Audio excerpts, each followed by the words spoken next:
This Cheltenham, the best rivalry you've never heard of returns. March the 15th, Paddy Power.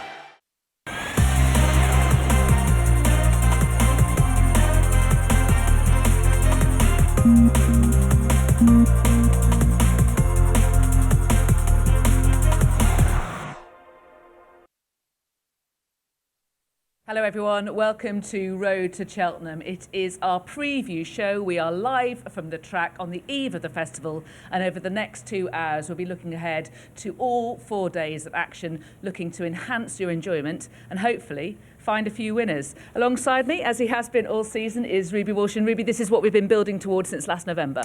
Yeah, we're here, and it'll be great to be here with people tomorrow. Look, the place looks amazing. The ground is drying, I would say. It's a beautiful morning and quite warm. So yeah, it's set fair, I think. There is a bit of rain due. That's Tuesday night into Wednesday, up to 9 mils potentially, but we'll get more on that from John Pullen, the clerk of the course, who will be speaking to Nick Luck later in the show, because we are joined, as is traditional on this day, by Nick, and he's out on the track. Absolutely glorious morning here, Lydia. Forecast for a bit of rain on Wednesday, but otherwise a fine, dry week here at Cheltenham. Temperatures 12 or 13 degrees. Great to be with you here on the road to Cheltenham. And you really do get an idea as to the magnitude of this enormous challenge from across the Irish Sea. Gordon Elliott alone is intending to saddle 64 runners this week. 33 have already made it down here to Paisley Park. Right behind me here is Conflated. Willie running the Ryanair, Willie running the Gold Cup, Camilla Sharples, who also has her own horse running in the Fox Hunters Mighty Stowaway. Where would you like to see him run? I'd love to see him go for the Gold Cup. There's only one Gold Cup, but obviously it's not my decision, but he's in great form, and we're really looking forward to running him. Now, he is wearing Tiger Roll's head collar, but do not be fooled, this is Conflated. This is Conflated, yeah. This is the Irish Gold Cup winner, Conflated. He's a quirky horse at times, but do you think he's got his mojo back? Yeah, the way he ran the last day was really impressive. You know, he won by 6.5 lengths going away. Davey gave him a brilliant ride, got on really well with him, so you know, it's really exciting, and it's his first time here, so he seems to be settled in well, and he's doing everything right on the gallops here, so it's really exciting. Best of luck, and best of luck in the Fox Hunters as well. Your colours carried around Cheltenham on Friday. Yeah, really exciting. I'll never get an opportunity like this again, so I'm going to take it, and fingers crossed for Mighty Stowaway and Conflated. Absolutely, and if Conflated does run in the Gold Cup, he will be joined by his stable companion Galvan, who's looked after by Carly, who's over here. Now, this is not Galvan, this is Buddy Rich, who's favourite for the Grand Annual, so a busy week for you as well, Carly. How's Galvan doing, first of all? Yeah, he's in brilliant form. He's flying at home, works well. Davey's happy with him, so yeah, we're excited. And I'm guessing you'd like Conflated to run in the Ryanair and not against you? Yeah, hopefully anyway, yeah. This is Buddy Rich, he's in the Grand Annual. How well handicapped do you think he is? I think he's got a great chance. He's been working well at home. The lads are happy with him, so yeah, I think he'll run very well. 64 horses from Gordon's, 33 here already. Yeah. A huge logistical challenge for all of you guys, but is it a lot of fun as well? Oh yeah, it's brilliant, yeah. Sure, we wouldn't be here if we didn't enjoy it, and Camilla does a great job of organising the whole thing, so we're lucky to be here. Best of luck. Thank you very much. That's Carly, and of course you heard from Camilla Sharples, who's one of the really senior cogs in the Gordon Elliott wheel. 66 horses this week. You've just heard about 2 Gold Cup contenders. I've started as I mean to go on. Back to you guys. And it was great to hear from Team Elliott there, and it's a 2-horse race to be top trainer, isn't it? And I'd have Gordon as slight favourite myself, in my mind. Yeah, Gordon has huge ammunition and lots of darts to fire in the handicaps as well. And I was actually standing outside the yard this morning looking at them, and his horses look amazing. Now I know the sun is shining and it can often enhance how they look, but they do look incredibly well, the horses. Okay, well, we're going to proceed through the 4 days, and just a bit of housekeeping for you. The way we're going to do it is we're going to go Tuesday, Thursday, Friday, and save Wednesday to last, and that's because we're just getting the declarations through, and we're going to be finalising our graphics and making sure that everything is right for you. So Wednesday at the end, Tuesday, Thursday, Friday. First off, though, we need to have a look at a poll. We've been asking you for a while now. I think it was put up yesterday by our social media team. We're asking how many Irish trained winners there'll be at the festival this year. I think we can tell you how things were standing at 9:30. So you can vote for a demolition job of 23 or more, comprehensive 19 to 22, levelling out 15 to 18, or surely not, and 14 or less.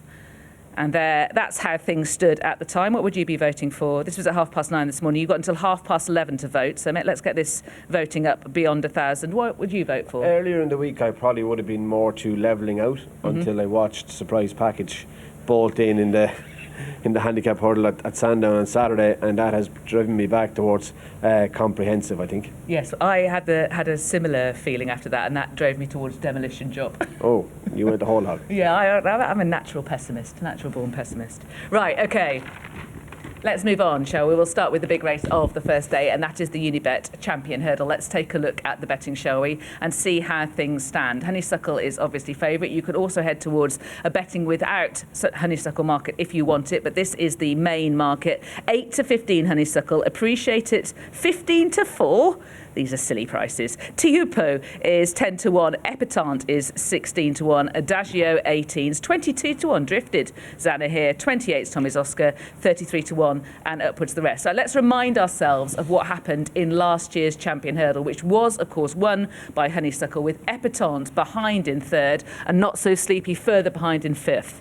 Yeah, look, here is last year's Champion Hurdle. Honeysuckle lines up where she always does, wide on the outside. It's where Rachel Blackmore lines are up, and because she's wide and they start off a bend here, she ends up probably further back than she wants to be by the time she gets to the first hurdle, numerically that is anyway. Not So Sleepy went forward with Silver Streak, good solid gallop, but I loved the way Honeysuckle jumped last year. Lydia, I thought she was as good around the jumping as she's ever put in, and she was always in control of this race. Some things might be slightly different this time around. One, Not So Sleeper will probably try and lead. Connection have decided they want to be more positive. And Epitant might jump a bit better. She looks as though she might have got her slickness back. Yeah, she could, but I still think Honeysuckle will line up out there. It's where Appreciate goes, and I think Paul Towner will probably ride him pretty much how he rode him in last year's Supreme, or try and replicate that if he can, forward without having to make the running. But Not So Sleepy, will they give as long waiting for him at the start as they did at Christmas? No. Well, that's the thing. What kind of mood is he going to be? This is the Supreme Novices. For Pleasure on the right-hand side with the pink colours. He set a really strong pace. He did, yeah. And look, obviously, I'm sure Paul Towner would be hoping that is Not So Sleepy this year, and Paul can pretty much ride a similar race on Appreciate It. I wouldn't be surprised if Zana here was quite handy. I think they'll ride him forward, and Honeysuckle will just sit outside him in third or fourth. Now this is a really good performance for Appreciate It. Obviously Blue Lord tips up at the last, and that exacerbates the winning distance more so than what it probably would have been, but it was still a really good performance. Now, since the setback that sent him to the Champion Hurdle rather than novice chasing, the vibes I've got that since then is that everything has gone fine. Now, has it? Oh, it has. And I mean, look, he could have run in the middle of February, or towards the middle of February, and I guess Willie was thinking if that was chasing, it was going to be a beginner's chase, and then a second run in the Arkle, and that wasn't going to be ideal, so he kept him over hurdles. But he could have run in the Red Mills, there's no doubt about that, or even could have run in the Irish Champion Hurdle. He was ready for the Dublin Racing Festival. That was the end of January, so he's in really good form with David Casey. Rides in the whole time. He's very happy with him, but he has to improve a bit, Lydia. Well, this is the first step outside novice company, and it is the great unknown. You just don't know whether horses are going to make that jump. No, you don't, and it is a step up. Whatever way you look at it, he was a brilliant novice, but he has to be. I think he has to be an exceptional horse if he's going to beat Honeysuckle. Yeah, I think that's evident. Let's have a look at compare how the Champion Hurdle was run to the Supreme. They were running contrasting fashions. I don't think that Paul can count on Not So Sleepy to set the pace that For Pleasure did. I mean, For Pleasure went really hard. Yeah, no, I don't think Not So Sleepy will go that quick. But having said that, Paul did sit off For Pleasure, so he was happy with the gallop he was going. That's probably this pace that Not So Sleepy might go. So look, they were running contrasting fashions, but it was Honeysuckle from the top of the hill to the third last hurdle here. That's really impressive on this particular shot that we showed you during the season. It's how quick she came down the hill to make up the ground and Appreciate It. She showed some on the foot there. To be fair to Honeysuckle, she has a part in every race, a furlong or a furlong and a half, but she just puts every race to bed. She's going to do it in this shot on your left, off the home turn there with Rachel Blackmore centre to the front. She's done it in Leopardstown, but she's even done it in Leopardstown maybe quite early.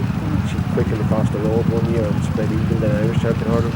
She's bags of stamina. She's won over 2.5 miles on a couple of occasions, and even here when she won a mare's hurdle. So she has everything. She's won a sprint. No, it's obviously she only beat running up in a sprint. It probably wasn't that fast a race really, but she can win any which one. So what does Paul Townend do? What's he going to do in order to maximise Appreciate's chance and minimise Honeysuckle's chance? He's got a big horse there. I don't think he can do anything about minimising Honeysuckle's. I think You can't put pressure on her jumping, intimidate her with a big horse? you can try, but then you're not riding your own horse to maximise your horse. You're going out trying to intimidate or get outside Honeysuckle and trying to intimidate her, but straight away you're giving away whatever advantage there is to your horse, because that's not an advantageous way to ride any horse. So I think Paul will just try and maximise his own chance, which is keep it pretty simple and unappreciated. Get him jumping early, because he's loads of schooling done, but he hasn't run in 12 months, so get him to jump the first 2 hurdles and then ride the rest as he finds it. When's he going to want to move on? You know, when's he going to want to In an ideal take the world, race? Yeah. oh, not till you're turning in. That you're travelling that well, that you are in control of the race and you can decide, I'm going to set sail off the bend. That's the ideal world, but whoever's in going best will be doing that. They're both strong stayers at the trip, though, aren't they? That's what I'm trying to get at. And Yeah, they are, but could you see, look, it is, and it'll be interesting to see how much the ground changes through the course of the afternoon. But it will be interesting. I don't know what it'll be interesting. They do both stay strongly, but I can't see them going off the top of the hill here and taking each other on or anything. Okay, and as we were saying, that way in which Honeysuckle tends to settle matters, and she can do it in so many different ways. That's her key skill, and that's why she's unbeaten. Let's have a look at the horses that are up against her. I mentioned that Epatante, they seem to have sorted out her back problems. She was back winning the Christmas hurdle. Behind her, she had Glory and Fortune, who's since franked the form to some degree, and not so sleepy at the start was Recalcitrant. He was, and look, I think if that happens tomorrow afternoon, he could get left, so if they want to ride him forward, it will be important that he lines up, behaves and goes forward. It's not the first time he's done it, is it? No, it's not, and he's a quirky character. Was it he that ran out of Newcastle in the fighting fit? He took horses out. He fell and then he took horses out. But look, I thought Epatante was good here. She was quite clinical, very professional, and the vibes have been quite strong, Lydia, in 7 barrels about her, how her prep has been, how she's going. So look, they must be happy with her. But she has a bit to find on last year's form, and even her Champion Hurdle winning form, to me, would suggest she's a little bit to find. Yeah, I tend to agree with that. I think he unseated, actually. I was incorrect to say that he fell. Let's talk about Chupo, shall we, who has progressed this season. One of 3 5-year-olds in the race, and he sort of muscled his way into this contest. He hasn't been overfaced, he's been well placed, probably is the best way of putting it. This was Limerick, or Gordon Park, the last day when he won the Red Mills Hurdle. Robert Power was on him, he jumped well, and this was his best performance. He had battled back to beat Calixios at Limerick in a 4-year-old hurdle at Christmas time, but he put this race to bed really quickly, and Calixios joined him down the hill into the straight. His effort was short-lived, and Jcb Park Colours and Cooper absolutely routed him from their home. It was a good performance. 5-year-olds can win champion hurdles, just not very often, and it's quite possibly too soon since one day. How do you anticipate him being ridden? I think he'll be in that just behind Paul Town in there. There's a lot of those, isn't there? There's loads of them, but that's probably most races. There's a front runner, maybe 1 or 2 that want to sit just behind the front runner, and everyone else then wants to be in what's described often as the box seat. There's a couple of horses who will want to be in that position. Honeysuckle will be out, so I wouldn't be surprised if the Hoopu followed Zana here on the inside. Talking of Zana here, let's have a look at him, shall we? We'll have him up against Honeysuckle in the Irish Champion Hurdle. Things that are different this time around. He's got first-time cheek pieces, and as you suggested, that suggests a sort of aggressive ride, potentially? I think they will. I think he's a really strong stayer. His best performance was off a really strong gallop in the Juvenile Hurdle at Fairyhouse, sort of 14 months prior to this. Makes a bad mistake at the first hurdle here and does really well to recover and run as good a race as he did. Stepped at that, landed on his nose. Jack Kennedy picked him up. He does well to finish second after that in this race, and maybe cheap pieces will bring about the improvement that he needs to find, because he's just been falling short. But it's really strongly run race, stiff track, sun is shining, bit of better ground. You never know. I think he's come to be overpriced because he's been beaten a few times this season. He's a kind of horse with a kind of profile that tends to get overlooked come the big day, and actually he's got a really strong place chance. Yeah, he could have. I mean, there could be value either with him or Adagio in the betting without market. They're both 5-year-olds. They were both, second and fourth in last year's Triumph. So they are decent horses. Just not sure either of them could beat Honeysuckle, but something's going to have to finish second and third. And Adagio shaped really well up against Goshen. That was in the Kingwell Hurdle. Let's take a look at the betting. We should mention Tommy's Oscar as well, who might well be best of British. Obviously, a Epatante £7 mare's allowance helps her, but he's forced his way into this picture as well. He's kept improving, and I suppose by creeping up the ratings through the handicaps, yeah, he has forced his way in, but he's discovered a really canny habit of finding a way to win. That's a good habit for any horse to get into.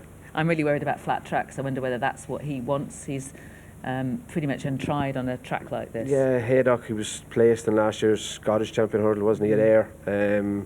Musselburgh, Haydock, where else did he go? He ran somewhere else over further, Kelso, was it? 2-3, I think, he won over. So, look, he's won over a bit further, so maybe he will stay. And is there any chance of people who are betting, going wild in the betting without market, a horse that's going to be ridden really cold and try to maximise his chances of hitting the places will be Glory and Fortune? Do you think he might be able to get in? He needs Not So Sleepy to line up and go really hard if he's going to come from off the pace to run a race in this. But he was a good winner at Newbury. Stan Shepherd gave him a great ride in the Christmas Hurdle at Kempton. But his second in that race, going to get you placed in this one? Probably not. No. Okay, so it's honeysuckle for you in conclusion. Yeah, you don't see her No, I haven't swayed from her. I think I would love appreciate it to go and win, but I haven't swayed from honeysuckle, no. Okay, so those are our thoughts on the Champion Hurdle. Nick, what are your thoughts on the race? I've gone for Tupou in the end, Lydia, in the Champion Hurdle.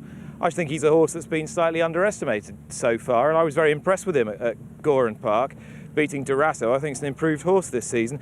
Noel and Valerie Moran have got a lot of horses running at this year's festival, but they were kind enough to spare one for me to have, so I had my pick of the whole string. They've got Xana here, of course, in the Champion Hurdle, and they've given me American Mike, this chap, who's running in the Champion Bumper and is the formidable challenger to the 7-strong entry, declared entry now, for Willie Mullins. Katie, who looks after American Mike, is, how can I put this, a little on the camera shy side. That's her, by the way, in the blue coat just to the left, and she's kindly allowed me just to take matters into my own hands for the rest of the week. So if you don't see me between now and Friday, Lydia, it's because I'm with this chap, my new best friend, American Mike, and he'll be running in my colours in the Champion Bumper. Nick, really well done. Right, we're going to move on to the Sky Bet Supreme. Let's take a look at the betting for that. Constitution Hill and Dysart Dynamo locked together at 9-4. John Bon is 9-2. Kilcrut is 13-2 along with 90 Potter, and it's 16-1 and upwards the rest. The news, of course, that Sir Gerhard was going to the Ballymore, stepping up in trip, was given out on Saturday, and that leaves his stable companion Dysart Dynamo here at the fore of the market. But first we're going to start by looking at Constitution Hill, and we can look at him powering home at Sandown.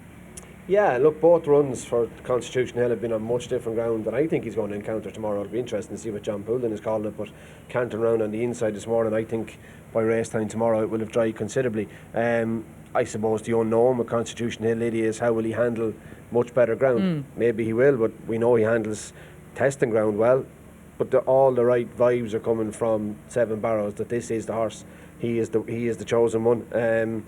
He's been impressive. The form isn't that strong, but sure, he can only beat what's in the race. It's not his fault, even if the form isn't strong, but he's been very impressive, and he's part of a wonderful lineup. Yes, and if you break down the times of that races, both races of the wins at Sandown, he really does come out of that well. And Nicky Henderson has called him an extraordinary creature. He's the kind of horse that comes to the track and falls asleep in the yard, apparently. Yeah, that'll be a huge help here. And look, even for American Mike fans to watch him being so relaxed there with Nick this morning. This isn't quite different to most other racecourses. Noise, atmosphere, it's an away game for American Mike. He's probably never stayed away from whatever yard he was residing in overnight. Maybe he was at a sales here, I can't remember, but Constitution Hill having that mentality is definitely a plus. Okay, we'll come back to the Supreme in a moment, but Nick is with Honeysuckle. Lydia, she's just here to my right, and she's taking charge, it would be fair to say. A lot of these horses have just been sort of ambling around down in the collecting area, but Zoe, she knows where she is, doesn't she? Yeah, absolutely. Knows from the minute we got here, she knew where she was. And is that her every year? Is that she has Yeah. that sort of determination and sort of slight streak of stubbornness about her? Absolutely, yeah. I would imagine that is a big part of how she is so good, why she is so good. Because that single-minded. Yeah, I think, she's the boss. Look, here she goes. And there's not really a right lot you can do about it. You just kind of got to let her be. But she's always done her own thing and seems to be working for her, so just let her do her own thing. And have you been involved with her from day one, from the moment she came into the yard? No, this is...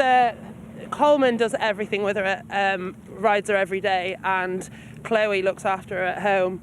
I'm just in charge of the travelling, and so I just have her here, and she was just in the stable yard there, standing at the door, kind of going, I want to go outside.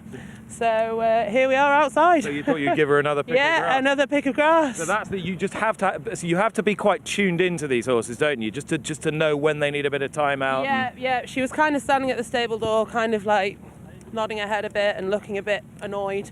So we said, just come out, and she does that. It's just like she could basically see me and thought, you're not doing that much. You can take me outside. Right, but you'd take that as a positive. Absolutely, yeah. That's her. Every time she travels, she loves to be outside. There's quite a lot going on in the stable yard this morning, so she's been out, and obviously she wants to be back out. She wants to be in the thick of the action. That's her all over. I know you read these races pretty closely. I've spoken to you before when you've been over here. How do you see tomorrow's race? Do you see it being more difficult than it was last year? I've tried not to think about it. I suppose every time she comes out, she's there to be beaten, and it's just not something we like to think about. But I mean, I think possibly there is more. There's lots of fighting talk coming from Willie's camp and from Gordon's camp. So, but I have all the faith in her. So we'll see what happens. Why wouldn't you? Yet to be defeated. And Lydia, you're getting a kind of flavour as to why, I think, down here. She said, I want to go out and give me a spin on the grass and a pick to eat, and that's what she's got.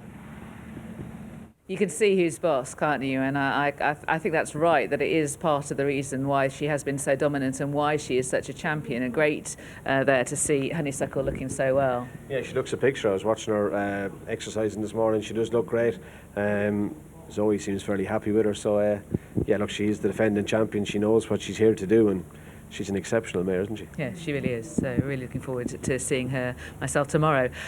We were talking about the Supreme when we went off to see Honeysuckle, and we're about to talk about Dysart Dynamo. You were mentioning how different it's going to be, that Cheltenham is like no other place, particularly just before the very first race of the festival, and it's all going to be bottled up completely because they haven't been here for 2 years. And Constitution Hill, his constitution might be good for it. Is Dysart Dynamo's constitution good for it? Look, I suppose any horse that's free going and front runs, you can often question that. But watching him here this morning, and I know yesterday, I know the staff and Willie's have been really happy with him. He does go a good gallop, which in a small field, I suppose, is a bonus for everybody else riding in the Supreme, that you know you have a front runner horse that's going to go forward.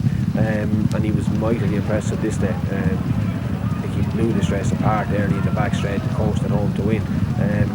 He's a very good horse, Lydia. It's just how many keen front runners win Supremes. It is a race that requires stamina, and you'll be kind of hoping that he'll be able to get home. I think he's got the stamina for it, but it is the keenness, isn't it? And Paul was talking after that success that he wanted to let him use his stride at the hurdles. He didn't want to be reining him in. Yeah, but look, maybe he'll change tactics tomorrow. I'd be surprised if he did. But you know, hopefully once he gets going a good gallop on drier ground, he will relax in front. He is a pretty good jumper, and it was his jumping and his pace, I suppose, that blew that race apart, and that does look a huge strength of his. Has he been wearing earplugs? Ooh, I'm sure he has. He has, right. I'm sure he has. I haven't been at the races either day. He ran down to look myself, but I'm sure he has. Okay. Let's move on to John Bond, shall we? Much has been made about his pre-race temperament. And yet, come the races themselves, he's actually very straightforward. Yeah, I was out on the track in Newbury this day when he ran, and I couldn't believe watching him going to the start, how professional he was, how alert he was. He really would impress you going to the start. Now, he's running 2 races here and in Ascot where there was no pace, nobody wanted to go on, there were muddling contests. He ended up making it eventually, he made it all in Ascot, but he ended up going to the front in this race just out of circumstances. But look, they did bring him to head out then to sit him in and ride that kind of a race on him to teach him, and I think he's a big player, and I think by walking the park, I think the drying ground is really going to suit him. People have been talking about his temperament getting the better of him in the preliminaries, and I just don't see that myself. I just think that he's learning all the time, maturing all the time. He got sweaty beforehand at Haydock for the Rossington Main, and yet he still ran his race straightforwardly. Found plenty. Yeah, he does. He's how would you describe him? A hot horse. He's buzzy horse. He's alive. He does go forward. Active, I think. Active. That's the word. He's an active horse more so than he's buzzy. Yeah, that's the best way of describing him. But look, he didn't blow everybody away at Haydock. Yet I think it was a muddling kind of a race, and he's done well to win. And I didn't see any massive negative for that run. I liked that run. I actively liked that run because he's actually been in a race. He's actually had to learn had some racecraft, and some of the novices that he's encountering here have just bossed in Ferries, and that's all they've done. Yeah, that's true. Dynamo, Constitution Hill, yeah, they have, but I suppose people would be thinking, well, what would they have done in Haydock? That's the other argument, isn't it? But yeah, he has learned. He would have learned plenty at Haydock, and maybe that will stand to him tomorrow. More that, they might well have won as they had done previously at Haydock, but they're not. No horse is going to win like that, dominating this field, a field this deep tomorrow, is it? We don't think so. Look, it looks so strong, and if one does dominate, well, have we had a couple underperform, or is one of these so far ahead that no one could see it? I don't think we'll have a runaway winner anyway. I'd love to own the runaway winner of this. Not unless there's something extraordinary, something that takes a big step forward and is able to produce a big run as a result of being in such a deep race. Kilcrut's another potential pace angle, isn't he? Yeah, he could be handy. Did make all to win a maiden hurdle at Punchestown, but that was quite a weak race.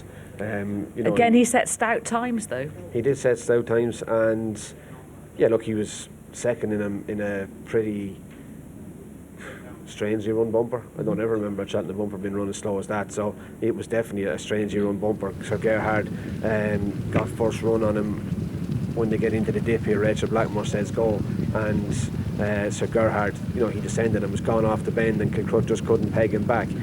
Three Stripe Life, Ramillet, LA Bell runs on the left of the shot, and the brown cap to eventually finish third. But look, we know he gets up the hill because he kept chasing Sir Gerhard all the way up the hill here. It's just, will he be good enough? He's a runner. I know Patrick likes his chances. He just jinked a little bit there, and even in victory at Punchestown where he beat Sir Gerhard, he kind of sort of wobbled and wandered, and under pressure on his first two starts when beaten over hurdles, again there was a sort of wobble. The tongue tie, has that been transformative, and will it be again? Well, Willie is definitely giving the credit to the tongue tie. So look, hopefully it works again. As you say, he didn't tire with the tongue tie on him, and look, you've done the sections on it. You said there were stout times. He had faded, I thought, in two maiden hurdles, one at Cork over 2 miles, and then at Leopardstown behind Journey with Me over 2.5. But he had faded in both those races. Look, maybe with a couple of runs under his belt, getting a bit older, he's taking a bit longer to get fitter. But he was definitely a much better horse than Punchestown. But he'll have to be better again tomorrow. Willie was also saying that maybe there is a little bit of a wind issue, so he put the tongue tie on. Is that in the back of your mind a worry that it could get worse, particularly under the pressure of this kind of race? Yeah, possibly, but you're kind of hoping it wouldn't get worse that quickly. And I just listening to Willie yesterday, I know he believes pedigree-wise that this is the right trip for him. Yeah, I think he's going to run well. And he's been really well backed, champagne fever type backing. It has been over the past 10 days. He's more than halved in price. Let's have a look at Mighty Potter representing the Gordon Elliott yard. This is his future champion success. A few errors that he makes. He did make a few errors, but I suppose the good thing about this was he did get himself out of not a sticky situation, but Grangie in the white, who's behind them, does rush forward when they get across to the second last hurdle and slightly put him in the pocket. He does get himself out of that, and it's Three Stripe Life in the yellow cap who comes off worst probably of it all. But Three Stripe Life then went and chased Sir Gerhard and the Dublin Racing Festival. So Mighty Potter's form in relation to Three Stripe Life is probably pretty strong. I think he's definitely a forgotten horse. He was unlucky in the Royal Bond behind Statuaire and My Mate Mozzie, but he got to the line well that day. He does stay really well. And he's definitely each way value, and plenty of shrewd people fancying him. Yeah, I can see it because I think we've seen him maturing in front of our eyes with his races. I think he's learning more about the whole thing every time we see him, and he could be suited by the setup of this race, couldn't he?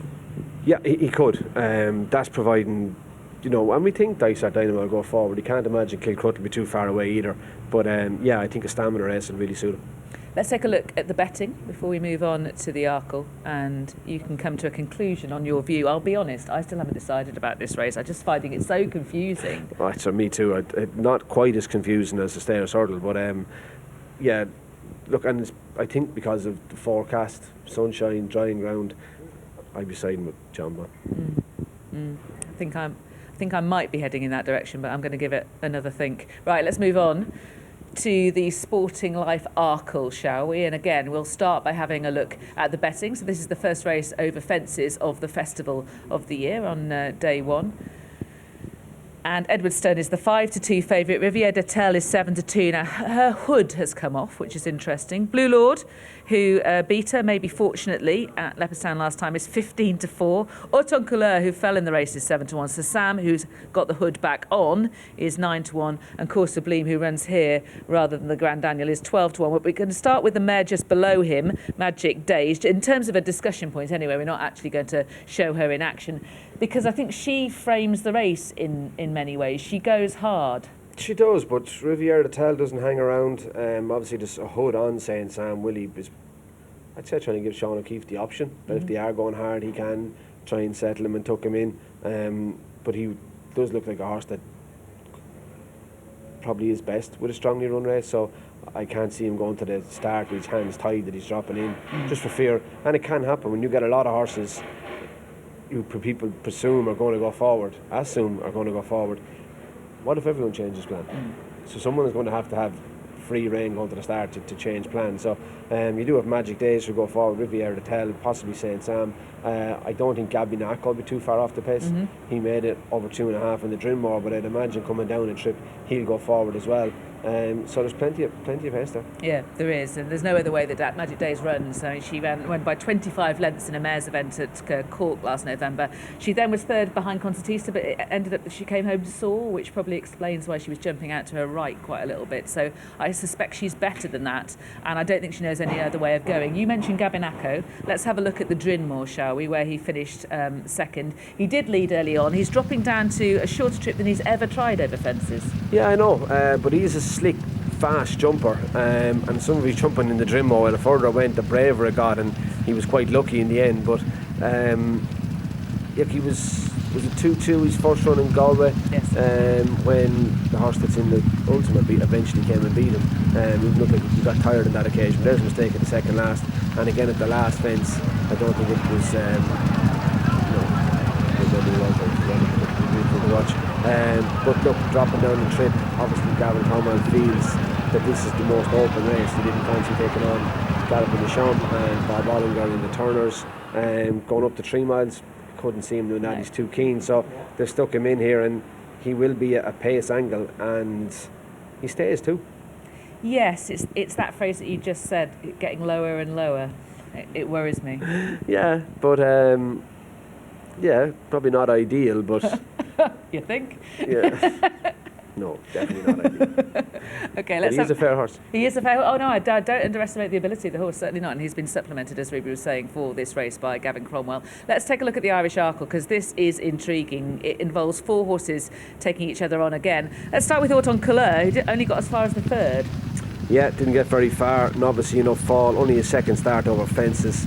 And Brian Cooper rides him again. He's done a lot of schooling since, so hopefully he's over that. He was placed in last year's Triumph, but he would love to have see him getting around in that race. St. Sam down the inside missed the second last, and he missed the 4th last as well after bringing him a pretty good gallop.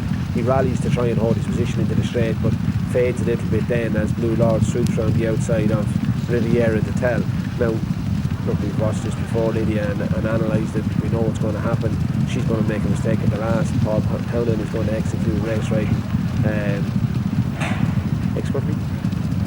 Yeah. Pushing the boundaries, maybe. Yeah. A little bit, probably the best way of putting it. But it's what do we see? Do we see Riviere de Tell reversing the form, or Blue Lord upholding the form? I don't know. It's been a hard race for 5-year-olds since they took away the 5-pound weight allowance. It has. It has, but I just feel that there's such a weight of 5-year-olds in this race this time around. I'm not going to be holding that against her. I'm not even going to be holding the £2 less that she's got compared with Blue Lord against her either. I wonder about her adjusting right. I know she went straight in the Fred Winter, but that was hurdles and these are fences. And as you've made the point throughout this series, the bigger the obstacle, potentially more the adjustment. And there's only 8 hurdles in a Fred Winter. There's 13 fences in a chase. There's more of them, and on the old course, going right is far from ideal. So that's what worries me about her.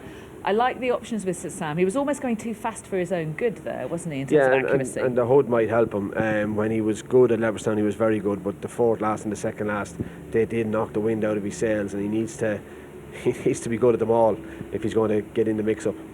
And Moscow Flyers won a Arkle off the back of a fall in the Irish Arkle. He lasted 5 fences, but he was an entirely different proposition. He was a proven, almost top-class hurdler. He'd got a lot of experience, whereas Auton Couleur has not. Mind you, you can also use that in favour of him. If there's a brilliant horse in the race, it could be him. Yeah, it could be. Like his first run for Willie was in last year's Triumph when he was third, wasn't he?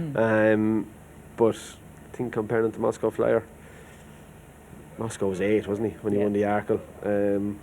That's something Edwardstone's going to have to do. But coming off the back of a fall, there's nothing you can do. But I would prefer to be coming here off a clear round. Of course. Ruby mentions Edwardstone, the 8-year-old. Let's have a look at him. This race, as we've discussed, is going to be run at a really good pace. The asset that he has is really good jumping. Yeah, I think it is too. And look, you were asking me the question the other day about downhill fences. He did jump one downhill fence at Sandown. But also, Lydia, it's how Tom Cannon rode him here. Tom didn't force him to follow, third time lucky. And if Magic Days or one or other go really hard here, I could see Tom Cannon letting him off. He's a lot of confidence in this horse. He's a lot of faith in him. So I could see him letting if a couple go really hard, letting them at it and then coming to pick them up like he did in this race. I think his form was rock solid. Sandown, Warwick, I think Kempton even, who's been very good. He sets the standard. But it's just an open race, and he doesn't know yet. No, but I mean, people have been looking at his hurdling form and saying that sort of holds his case back. I just can't have that, really. They rode him differently over hurdles, and he wasn't slick over the obstacles, patiently ridden, because he gains ground at his fences and he can hold his position in a strongly run race. That's his asset, and it means that he can push forward, like he did at Warwick. So he got a really good jump at 6 out, and then he went on from 4 out. Yeah, I know, and he was a little bit keen over hurdles as well, which he hasn't been over fences, so he's definitely an easier horse for Tom Cannon to ride. And yeah, I think he's a worthy favourite. He might. I wonder, let's have a look at the betting. I wonder whether he's going to drift. The argument against that is that there is no unifying Irish raider, if you know what I mean. You can make there's not. Angles for loads of them. There's not. I mean, it is what we're used to right now, but it is the opposite of what was traditional. An English horse favourite and the next 7 in the betting Irish. That used to be the other way around. Yeah. Anything at the bigger prices that you want to throw in, and what's your conclusion? Look, at that purely at the prices, and I think with the application of a hood, maybe saying Sam each way, it could be the one. But I do think I will be standing here tomorrow, and when something wins the Arkle, you'll be thinking, oh yeah, of course that one. I just don't think there's one jumping out at you. But whatever does win it, it'll be easy to see it afterwards. Can you give Course to Believe any chance? I personally don't. Good run behind Fernie Hollow, won his beginners at Goran Park. Not sure what the track for him really. No, nor me. I just wonder about him getting up the hill. He's also got 14 lengths, count him, to find with Riviere de Tel. Those are our thoughts on the Arkle there. And we need to have a chat about the Close Brothers Mares Hurdle. Tell Me Something Girl, last year's Dawn Run winner. She is favoured at 11-4, and her whole season has revolved around this. It has. Good run in Leopardstown in her last start. Came from well off the pace to win the Mares Novice last season.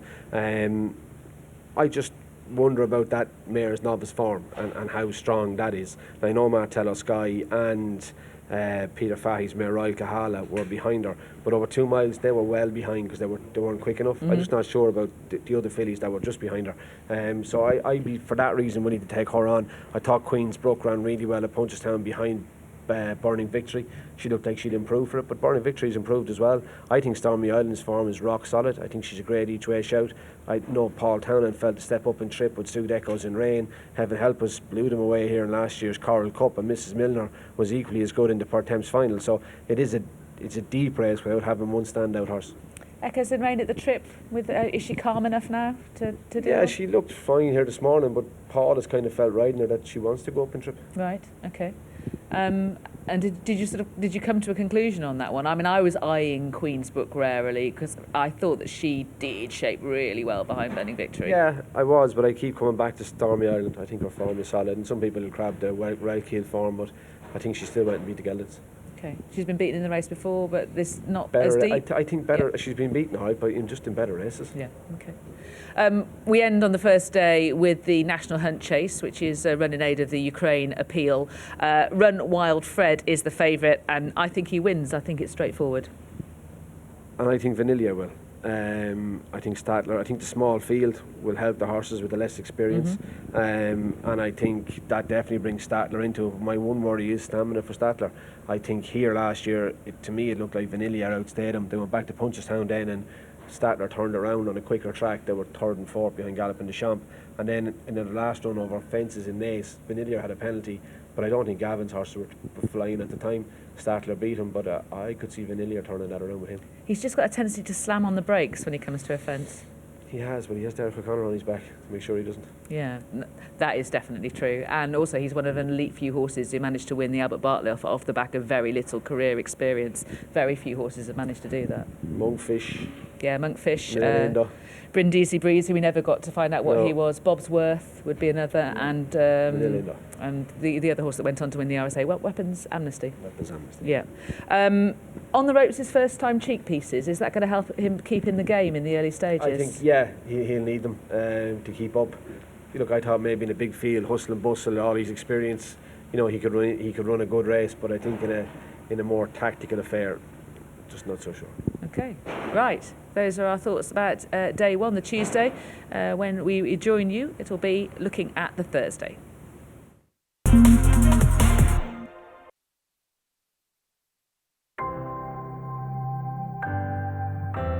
Stand by for your Cheltenham week here on Racing TV.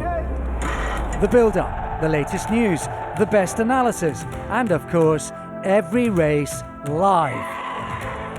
To kick things off with a bang, tune in at 10 a.m. on Monday for the Road to Cheltenham, live from the course.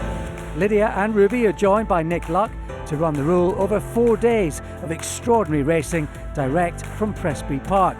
Then join us every morning from 10 a.m. to mark your card for each day of the festival. With our top teams on course and in the studio, you'll have the latest ground news, betting moves and in-depth previews, plus all the atmosphere and fun of National Hunt's showpiece event. Get ready for the roar at 1:30 on Tuesday with live racing coverage starting at 1 p.m. every day. You'll get the crucial pre- and post-race interviews, expert views from the paddock and the betting markets, plus all the informed opinions you'd expect on Racing TV. Once the day's racing is done, Lydia and Ruby will be back to wrap up all the action with a daily Road to Cheltenham special. And as ever, Racing Replay will be there to help you relive the winners, losers and heart-stopping moments that the festival is sure to produce. To cap off your Cheltenham week, make sure you join Nick for Luck on Sunday from 9 a.m. to reflect on a fantastic 4 days with the usual selection of key connections and news analysis. It's sure to be a wonderful week on your channel.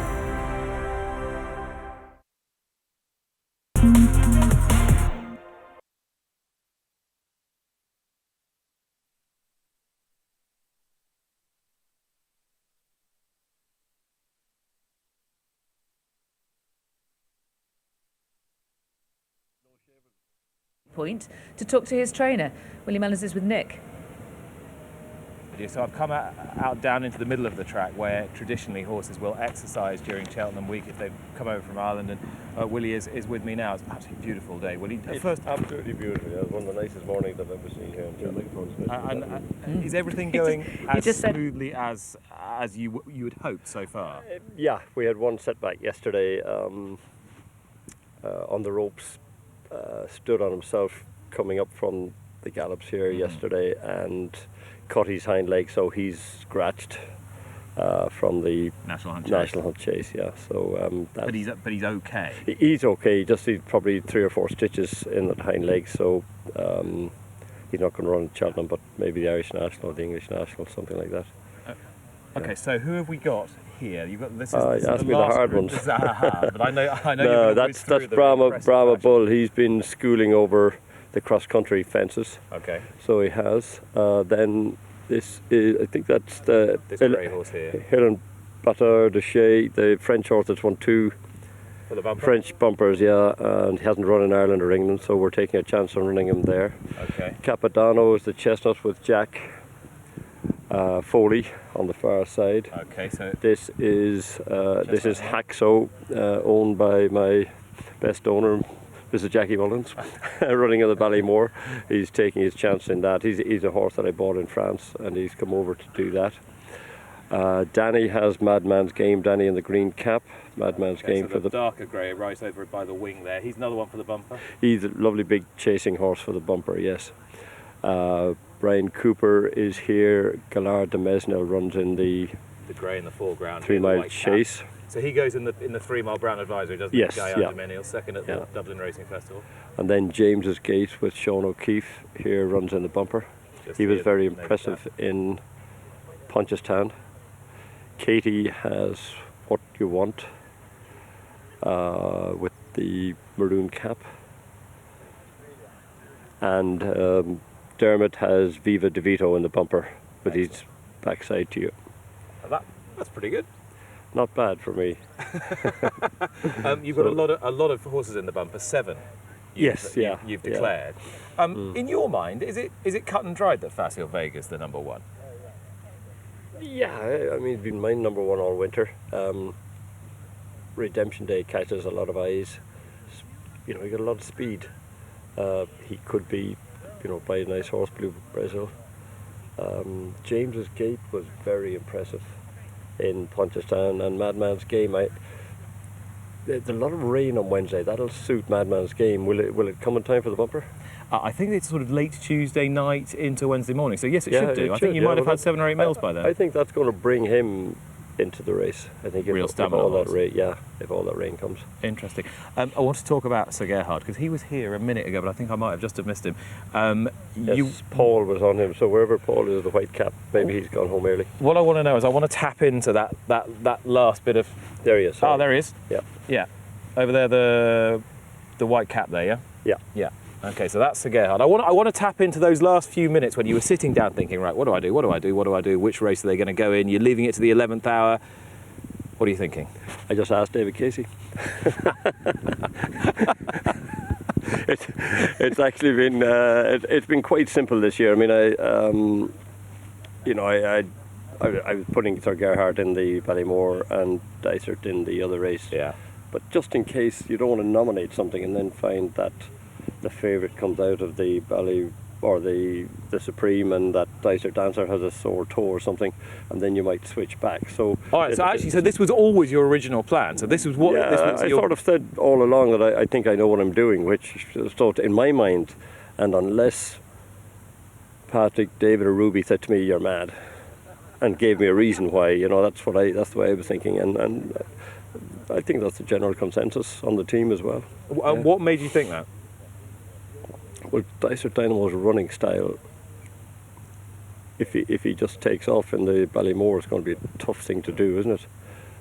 To make all, he probably will in time be able to do that. But I think, whatever happens in the Supreme, I think that, and to me, Sir Gerhard's won a point, stays, settles. You can do what you want with him, so you put him into the Ballymore. How are you feeling about Appreciate It? What's your instinct telling you? Very good. He's doing everything right. So if he just gets, it just settles in, and as long as he doesn't have pre-race nerves, but we've got him away a good few times to gallop, so he's quite settled here on the gallop in the mornings, and a lot of it will be about jumping the first and second hurdle and settling into racing mode rather than going down and looking at it thinking, what the hell is this? But I think Paul is very happy with him. That's good news. You've declared now for Wednesday, so for the Champion Chase, and you've declared Chacun Pour Soi and an Egerman for the race. Just talk me through the riding arrangements there. I can't. We haven't done it yet. So I haven't had that conversation with Paul yet. And that's just before you came over, actually. That's what Patrick was wondering what the story was, because he might ride Chacun if Paul picks Energumen. So we haven't had that conversation. We'll have it in about 5 minutes, I'd say, or 10 minutes. Should we come over and listen and while you're having it? Thanks very much. No.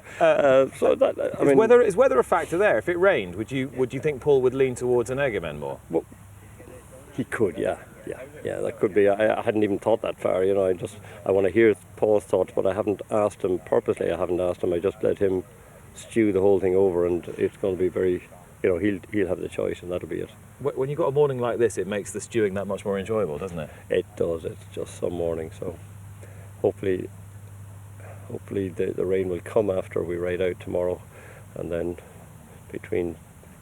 around breakfast time when all the riding out's done and before racing. But anyhow, it's nice to see a bit of rain. The track is in tremendous order. Obviously the mild winter has meant there's so much grass. I don't think I've ever seen as much grass here before. It's beautiful, isn't it? Yeah.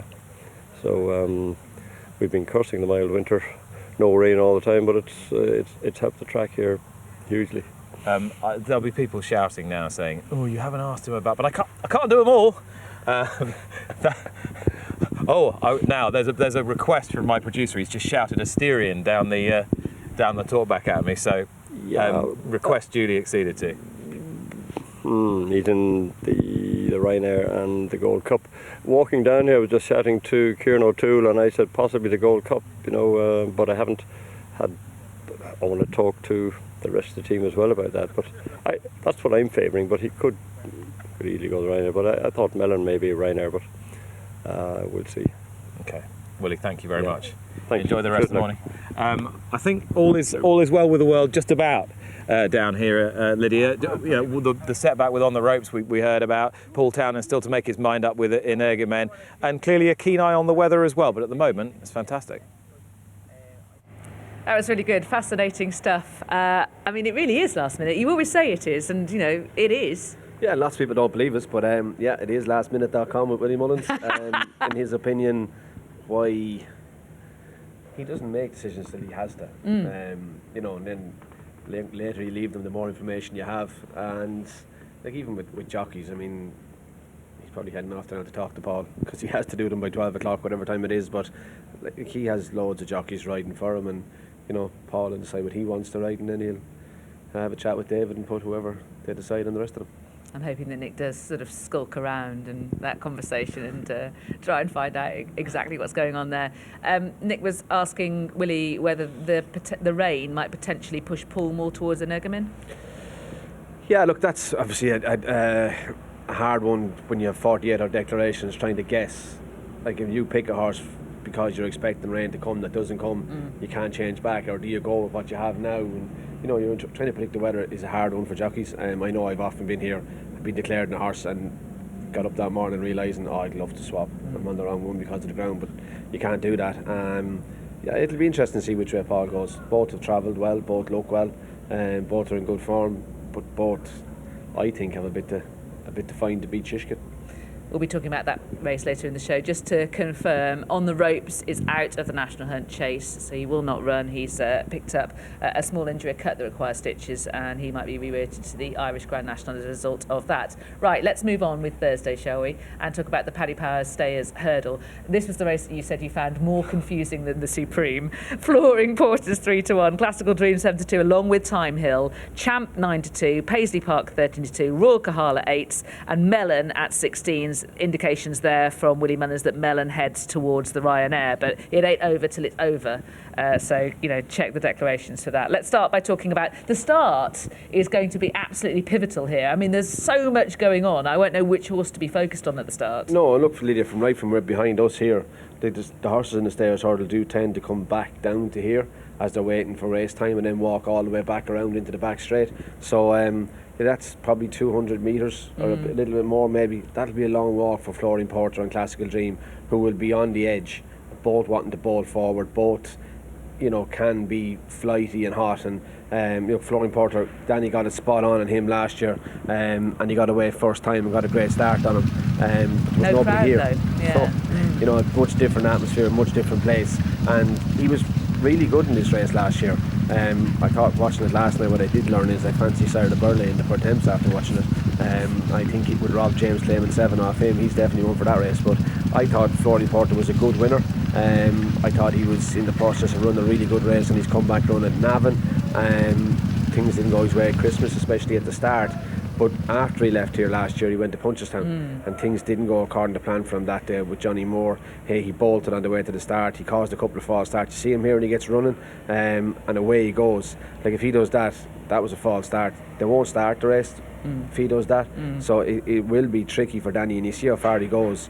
Or Johnny got some around here in the circle into his right, and eventually has to be laid in then, but there's Classical Dream going with him, and that was no crowd. You see he gets laid in on the outside of the second or third attempt, and it's just, he can be a tricky horse.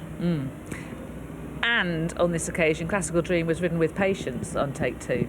Yeah, and I wouldn't be surprised. I thought that looked like it was Paul's plan in Leopardstown when Classical Dream jumped, and Paul had to change tactics with him. He lined him up to get a lead in Gorham Park, and he barged forward. But I'd imagine if Florine Porter does get away, Paul could sit in behind him. I wouldn't be certain Paul will go to the start thinking he has to make it on Classical Dream. Unless Classical Dream decides to do so. Let's have a look at what happened with Ruby in the Supreme in 2019. First of all, he caused a full start, and then he got the jump on them. I think he does cause. You see me barges forward there, and does cause a false start, and then it was a standing start on the second occasion. But look, and he had been quite fractious on the way to the start that day as well. There was a big crowd here, and look, he just gets his head down and wants to bore on.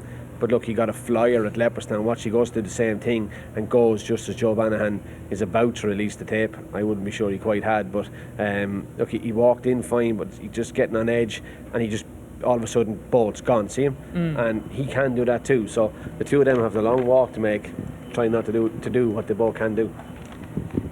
Yeah. So if Paul rides Classical Dream more patiently and Classical Dream lets him, and things go to plan with Florine Porter. I mean, this is Florine Porter here in the closing stages. He's never got the inside rail behind Classical Dream. He's even hanging in behind to his left, though, isn't he? He is, yeah, and he does that. He has to go left-handed, and no running rail here doesn't make him an easy horse to ride either. But look, Classical Dream did have the pace to win a Supreme, so you would have to think he has the speed to come from behind Florine Porter if he has to. And that was a really good pace that he set there. I mean, it wasn't just a case of him just slipping the field and getting an easy lead. The fractions that he set were strong. It's a robust performance from Classical Dream.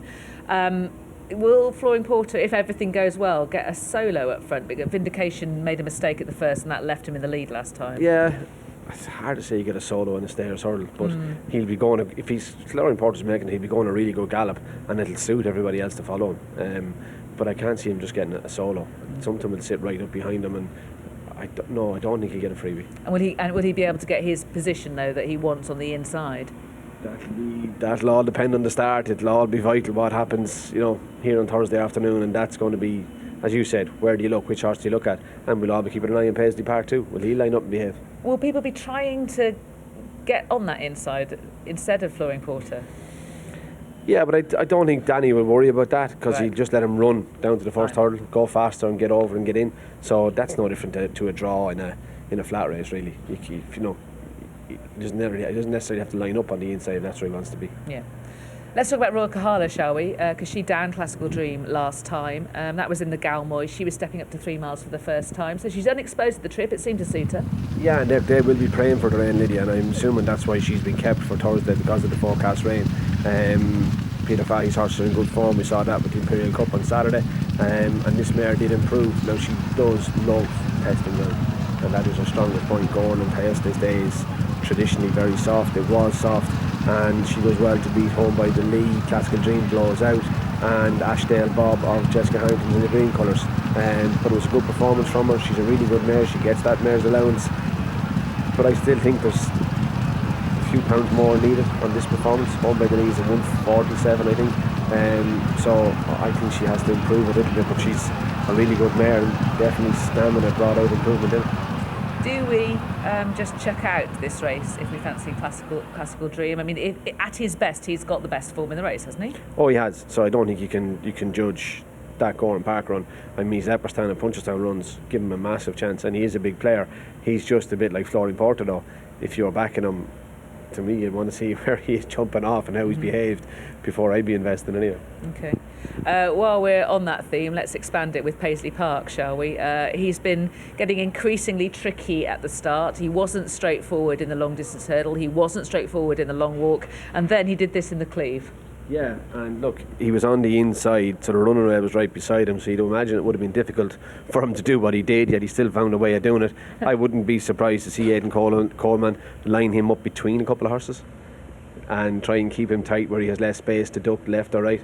That would be the obvious thing to do, and to try and definitely keep contact with his mouth, keep squeezing him forward and keep the bit up in his mouth to make sure he jumps off and stays in the race, because this is a magic performance, to give Champ the head start that he gave him and then go and beat him. That was a massive performance, you know. And I think Champ underperformed, and I think, why though? I don't know, it's just the vibes I'm getting. I think that was January, and I'd say you could see a different Champ here in March. It's just that when you rely on Champ, is he reliable enough? I mean, I suppose you can ask the question about most of the field, can't you? That's what I was going to say. Which one of these are you going to nail the colours to the mast on? Price. Yeah, I don't know. And look, I can't get away from Champ's RSA form. Whatever about the race, it's Manila Indo and a Plutarda are behind him. That's strong form. Indo and Allaho had gone too hard, though, hadn't they? They had, but. Or maybe they had. Manila missed the last. Allaho probably didn't stay. But and even the Ascot race, I thought Champ was very good at Ascot. It was a good performance, that. I think he's a big runner, Champ. Have you gone off Time Hill?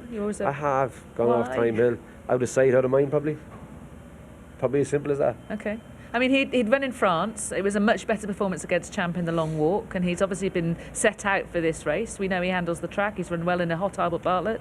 Yeah, he has run well in a hot Albert Bartlett. Just a long enough layoff for the staying hurdler. Okay, let's have another look at the betting and see how they go. When Classical Dreams was 5s, I thought, okay, that's fine. I'll take that. 7-2 is a bit short for me as things look right now. Yeah, no, I mean, there's not much each way value in that, but look, he is. What would you go with? I think Champ at 9-2. Okay. It's probably the one for me. I think Paisley Park get an unbelievable reception if he was to win, but I think possibly. And look, that's not going against Classical Dream or Flooring Porter. It's just a pure value thing. I think Champ's a bit of value. I was burned by, in the end, siding with Champion the Gold Cup last year and then regretting it from the very first fence. We should just mention, obviously, there's Lisnagar Roscoe in there as well. He's a past winner of the race, and he would like the strongly run race, was going well until falling early in the race last year. And Indefatigable, another one to watch at the start, because she too can be tricky there. She can be. She likes to have a little think about jumping off as well. So, you know, most races develop when they after they start. This one's going to be equally as interesting before the start. Yeah, it's going to be absolutely compelling, the start and the finish of the Paddy Power Stayers Hurdle. Let's move on to the other premier race on the Thursday. This is the Ryanair Chase. We can have a look at the betting for that. Allaho 4-7. And so many of these horses below him in the betting are going elsewhere, like Energumen, conflated, putatively going here rather than the Gold Cup. Chacun Bessoir for the Champion Chase. Chamblou, though, would be here. Eldorado Allen, Janadil Mellon. The suggestion from Willie Mullins is that he's coming here. And he's kind of toying with running Asturian Phalange in the Gold Cup. Let's start by looking at the Ryanair last year. Now, this was the race in which he was so fabulously impressive. Probably the most impressive horse of the entire festival. But there was a full start again on this occasion. There was, and then Mr. Fisher and Min went with Allaho to the first. They burned Mr. Fisher off after the second, and Min keeps going with Allaho all the way over the third, round the bend, down into the straight. So, look, it was an end-to-end performance from Allaho. And you can see there already, Tornado Flyer at the back is flat to the boards.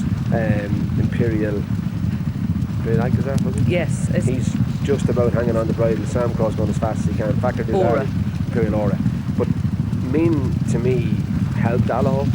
Min set Allaho alight. That was really competitive, the first 4 furlongs of that race. and that's what got Allaho into the rhythm he was in. So looking at this year's race, is there a min? I don't know, but there is a melon now, I think, and I think that'll be helpful.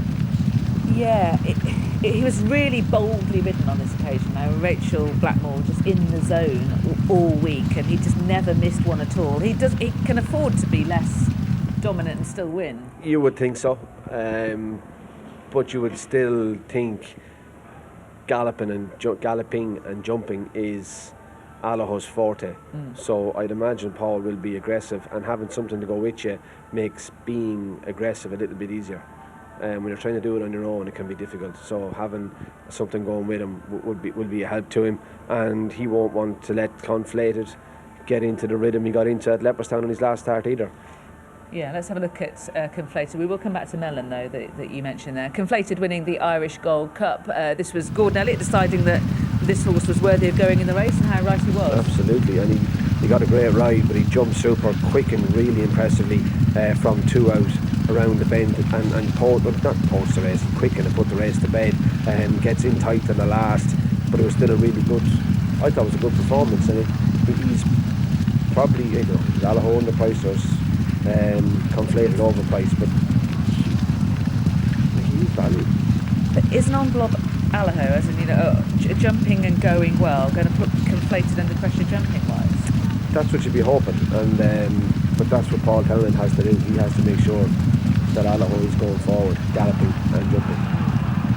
It's just, I wondered whether the stride slower pace, and it was a slowly run Irish Gold Cup, It helped was Conflated. definitely, and that allowed him to get into the rhythm he was in, back down in trip, but Allaho has to go and do that. He can't saunter up over the first three and allow Conflated to get into that rhythm. No.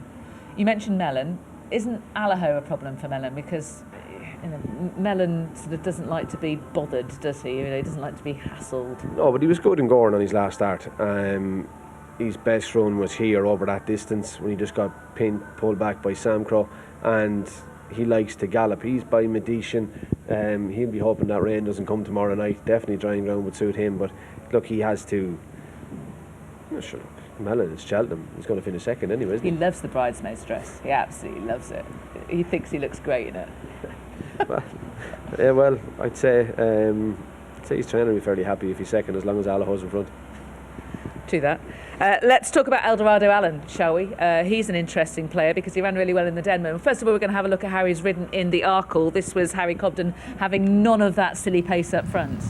No, and let Captain Guinness and all mankind at it. Shishkin drops off them, and this is riding the horse to obtain its best possible finishing position, and he has done that and a little bit with it, Harry Cobden on Eldorado Allen. It was a really good ride. He went to Newbury, then Brendan Powell rode him in the Denman Chase, and it was decent performance. I thought he quickened nicely. I suppose he was never in the Gold Cup. He was going to have to be supplemented. He was in this race, so it was probably always likely he was going to come here. But it was a good performance, and look, he's absolutely entitled to run, and he adds to the rest. Yeah, I think he does. This is a really good performance, I thought, ridden contrastingly. I just wondered whether we're more likely to see an Arkle type ride, maybe not quite as exaggerated I as think that. he'll line up and sit where he's travelling. I don't think he'll drop out. I think he'll just line up beside Paul Townend, and if he's going with him, great, but if he's not, he'll just sit where he is travelling. And the asset, I suppose, being that his jumping holds up in a strongly run race. That's what I'm thinking. He's rock solid, isn't he? Yeah. And he started at the Holland Gold Cup, and that was over 2 miles and 1. So going up in trips suiting him at Newbury, but he's a lot of experience over shorter trips. So jumping at speed is easy for him. And that's why I like him, because so many of the horses up against Allaho last year just could not deal. And you've already made the point about Conflated, so I'm taking that one back. Okay, let's have a look at Chamblou. Several things to show you about Chamblou. First of all, let's have a look at his run in the Marsh. Now, this was a race that kind of fell apart, and at one point there was a sort of rush of blood to the head, really, where Harry Skelton decided to really take the bull by the horns and really go on. He led just before the 8th, and then he increased and went clear from the 9th, and as he went faster the jumping started to unravel, and I can understand why he did it, because Eldorado Allen had fallen earlier in the race, potentially had fallen apart. Envoy Allen, yeah. I'm not sure. Maybe Harry did know. Probably did know. Probably would have caught passing the winner post here, but look, he's change of tactics definitely looked like they were walking at Weatherby, and we're going to watch him fall here before class, which is a pity, but this was going to be a really big performance, and he's gone clear of Cyrename and Fussell Raffles, and maybe that race hasn't worked out. Plenty of people have said it hasn't. Fussell Raffles hasn't backed it up. We haven't seen Cyrename since. He's about to thump them. Absolutely thump them. Yeah. So I don't see the point in knocking the form. Like, Chambly was going to beat them a furlong. Yeah, I mean, I think Chambly is a really good horse, but I am worried about whether he needs a flat track, because that's what's complicating about the Marsh. Because he was ridden disadvantageously, I can't be certain whether he likes the track or not. Yeah, but just one way of finding out, and that's going back and having another go. But it'd be just interesting to see that, like, you can't see them riding them the way they rode him in the Marsh. No. So, like, does he still go and sit with Allaho, or does he sit behind Allaho like he did? Like, he sat behind Cyrename? I think he'll have to sit That's behind. probably the way you see him being ridden. Yeah. And look, Dan is deliberately, he had obviously got injured or he was a bit sore after that fall, and took a bit of time to come around, but he has aimed him at this race, and he's coming here with him fresh, and like, he's a pretty decent horse. Yeah, I agree. There's just something about the rhythm he gets into in a flat track, and I just don't think he's going to get into that rhythm here. Maybe he's more a King George horse than a Ryanair horse, but just wouldn't be the greatest shock in the world if he chased Allaho home, honestly. Okay. I don't know whether to talk about Asterion Forlonge in the context of this race or in the context of the Gold Cup. Should we do him now? Why did Nick Luck get an answer off with him? Well, I'm hoping he's hanging around to get more of an answer, but let's discuss Asterion Forlonge here, just in case. He's a bit of a klutz, isn't he? You can't rely on him. No, you can't. And I'd imagine listening to Willie Mullins, or I suppose Abu voted in the Gold Cup as well. But I can't see Asterion and Mullins lining up in the Ryanair. I think he was beaten here when he overjumps at the last in Kempton and slithers onto the ground, and Tornado Flyer runs on to win from Clan Royale. To me, watching back this race, it looked like he didn't quite stay in last year's match. He travelled well on the Chancery House's tail off the bend, and then just plugged away. He's just one. He's not the Marion kind, isn't he? You really just couldn't rely on him. I just really do wonder, is he quite up to Grade 1 standard? Yeah, is he up to the level, and he just doesn't want it? I don't know about that. I just don't know. I think he was really good in the handicap back at Punchestown. I just wonder, at the very top level, does he just find him out? Okay, let's have a look at the betting. Again, confusing betting, inchoate betting here. Anything at the bigger prices that it's definitely going to run? Some Calvados? Everything went wrong. Never went wrong. Last time. Fanian, I don't know. Envoy LN runs in the Champion, doesn't he? Janadil? Janadil, yeah, he could run.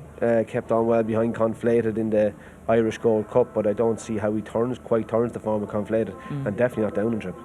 I'm liking Eldorado Allen if there's a without market, or even each way, really. I like the profile in terms of being able to jump in this race. Yeah, he does. How it's likely to be. I wouldn't disagree. It wasn't a race I had much intention of investing any finances in, to tell you the truth, and I can see where you're coming from with Eldorado Allen. Okay. Let's move on to the Turners, which is the opening race on the Thursday. It's the novice chase over just shy of 2.5 miles, and here is the betting. Bob Ollinger is the favourite at even money. Galopin de Champs is 6-5. L'Empresse has been declared for the Brown Advisory, so he won't be running here. What else will be? Where's Fury Road going? Is he declared in the Brown Advisory? We'll double check that later on, but I mean, there is a possibility that this could just be a straight match. I'm sure there'll be something. No, they won't. What do you call Willie's horse? Jungle Boogie? No, I don't think he runs. The other one, El Barra. Fury Road's in the Brown Advisory? Fury Road's in the Brown Advisory. Yeah, look, maybe it is, but people will be giving out small fields. It's not ideal. It's far from ideal. It's Arkle won 2 4-runner Gold Cups, did he? I take that point, but I mean, this is a novice chase. Oh, I know, yeah. And then the second one of those 4-runner Gold Cups, actually, I was only talking to my father about it, not that I can remember. But the outsider had competed at badminton, and the owner wanted to ride in the Gold Cup. So, are you suggesting that fact as just for interest, or are you suggesting that these things are cyclical? So I just don't think we have the horses for these races at the moment. Not right now, but I do think they are cyclical, and I think knee-jerk reactions can often not be the way forward. So I think, yeah, it is disappointing. I would love if there was 8-9 runners but how many horses do you find like Galvan, Champion and Bob Bollinger? They don't exactly grow on trees either, horses of that calibre, and I can see why people have decided to avoid them and go to the other races. But I think it is cyclical. Horses' numbers will come back around. I think there'll be a lot said about it, and there'll just be knee-jerk reactions and things will be done that maybe patience might pay off. Yeah, I hope you're right. I just think there's some systemic reasons as to why we're going through this problem at the moment. But we don't have time to have this chat at this section because Nick has got a guest. Yeah, John Pullen and I were just trying to work out what time they'd run the Supreme Novices Hurdle, and it's a slightly evil question for you for your first ball as clerk of the course at a Cheltenham Festival. John, how are you feeling personally? How does it feel now, the eve of the Cheltenham Festival? You anxious, nervous? A little bit of everything, Nick, but hugely excited and can't wait to get going. You know, it's been a long time coming. Although I only joined in October, the focus is very much on this week from those early days, and yeah, just can't wait to get going now. Willie Mullins said he'd never seen the track in such good shape the eve of the festival, which must give you great pleasure. Has the weather been kind to you in the lead up to try and prepare the best possible surface? Absolutely, yes. We've had a very favourable winter, both from a weather point of view, in that we haven't had those periods of cold that have put the track back at all, and also we raced through the winter on better ground. Old course in October and November, we were racing on good and good to soft ground, so we didn't really carve it up at all during the winter, which can happen. And same with the new course, we've been racing on better ground again, and that's just meant that the track's recovered really well and it's in really good shape for this week. Okay, so the old course we race on tomorrow and Wednesday, what are you calling it at the moment? At this present time, we're good to soft and soft in places. There's just a little bit of soft ground still in the back straight, but we'll see what the rest of the day brings. It's dry, it's bright, it's breezy. And so it is drying out all the time, so we'll have another look this afternoon and see whether that soft ground is still there. Any chance of it being good in places by start of racing tomorrow? We're forecasting another dry day tomorrow, so we'll see where we move. As I say, there was still some soft ground out there this morning, so we'll take it from there and see where we get to. And how much rain do you think we're going to get on sort of late Tuesday night into Wednesday morning and then through Wednesday? Because there is some in the forecast. There is, yeah. There's been one or two forecasts suggesting rain throughout the week, and it's sort of dropped in and out of various other forecasts. But certainly this morning, all forecasts are consistent in saying that we'll get something. Those that are predicting the lower end are sort of saying 3 to 4 mil, but there are some forecasts suggesting that we could get somewhere, sort of 8 or 9 mil. So it'll be somewhere between that, I think. You were watering the new course. When did you stop watering the new course? We just watered on Friday. Okay, so only Friday. And are there any plans to water, notwithstanding what happens Wednesday? Yeah, so certainly nothing before Wednesday. We'll assess what rainfall we do get and sort of react accordingly. Hopefully we'll get enough that means that we don't have to do anything else on the new for Thursday and Friday. Perfect. John, thanks so much. Thank you very much. John Pullen, the clerk of the course here at Cheltenham, his first festival. The track at the moment, a good to soft in places on the old course. And it's looking beautiful. I'm looking forward to my walk of the course later on. A traditional thing to do. I really enjoy doing it, and that will be fun. Right, we're about to talk about the turners. Now, whether or not more than 2 horses turn up in body, this is a 2-horse race, isn't it? It is a match by any means. I think it is, but look, there's more numbers in the Champion Chase, but I'd be shocked if 1 or 3 don't win that. Lots of races boil down to only a small number of horses, and this does boil down to the match. Galvan and Champ versus Bob Bollinger, and it's pretty straightforward. Galvan will be in front, Bob will be just behind him. There's no which one will go on, which one will sit in, what's going to happen. It's dead straightforward. It looks dead straightforward. It is, but does it complicating it in that it is a match? In that are the tactics as easy? Almost, are they more difficult than they would be? I know this sounds counterintuitive, but Galvan likes to go in a very unfettered kind of way. When it's basically a match, would you still just approach it in that kind of way? That's how I'm going to do it? Yeah, you would, and I suppose what's a match do? It means reduce the likelihood of an outsider bringing you down. That's about the only thing where you'd look at it really. But no, Galvan, you just line up and go, and get into a good rhythm jumping, and look, that looks to be his biggest attribute. So you'd be thinking that he'll try and put Bob Bollinger under pressure. Here he is winning last year's Martin Park. Yes, which you told everybody apart from the Cheltenham viewers, I seem to remember. Did I? Yeah. It was a bit of a miss by me, wasn't it? On my behalf, but look, he travels really strongly for Sean O'Keefe. Beat Langer Dan, was it? Good performance back to Punchestown, then a boat in the novice chase and a big start, novice hurdle even, and a big start around Vanillier. But went to the last on the bridle, had to quicken to beat Langer down, and the two of them quickened really, really well. And they put a long way clear of the remainder. I think he's a very good horse. I think it'll be a brilliant race. And looking forward to it. Let's have a look at the 2 runs that he's had at Leopardstown. The first time as a novice company, and he's just so fluent over his fences here. I think he is. He just takes it all in his stride. It's all forward. He wants to do it. He's very fast at it. And jumping, to me, there's Beacon Edge departing the scene even. To me, he wants to do it. If anything, he can be a bit brave. You saw him there at that fence. He just, at times, can be braver maybe than he should be. But I think at this distance, bravery suits. And I think that would be an attribute to him.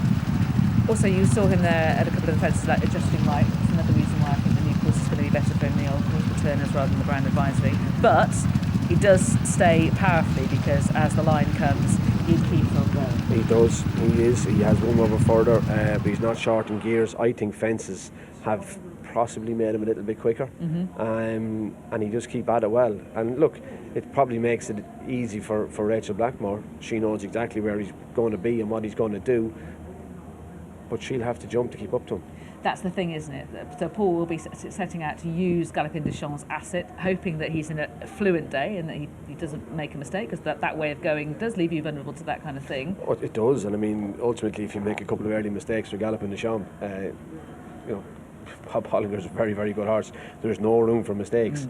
But likewise, I don't think there's much room for Bob Hollinger to make mistakes. And you can see him here at Punchestown. And look, he's a good jumper, but I think he's a safe jumper. At this fence in particular, like, he could have stood back and let fly there, but he didn't. He goes in and pops it. Second last here again. Good jump at it. But even at the last, when he goes clear, Rachel, he shoots off the bend to beat Capanano, but to the last, shortens up. It's good, it's safe, but it's just not fast. It's quite deliberate, if anything. So you're saying that if he's relied on to get a good one, if he's needed to go long, you think that he'll pop instead? I think that's his tendency, yeah. That's what he likes to do. Now, he did jump a couple of fences in Punchestown really well. I watched at school in Navan. He looked good. There was a couple of fences bypassed that day in Punchestown. There was all 3 fences in the back straight were as well. So, look, it's just, if he needs one, 4 out, 3 out, 2 out, if he needs a good jump, just not to put himself on the back foot, I don't know, does he have that real scope to throw one in? I think we're kind of in agreement here. The counter argument, though, is it's Henry de Bromhead's. They're really schooled well, and this guy's been given intensive schooling, and they are happy. Henry and Rachel are happy. Yeah, but the intensive schooling, that's teaching a horse how to shorten and to make sure it doesn't gallop on and catch a fence halfway up. So you can teach them, but you can't teach them the power to stand out or to stand back. They either have that power or they don't. You can't give them that. So if he has the real power to stand back, that's the question. If Bob Ollinger is on Galopin Des Champs' tail at the home turn, who wins? I think that's what everybody will want to see anyway, isn't it? Who wins?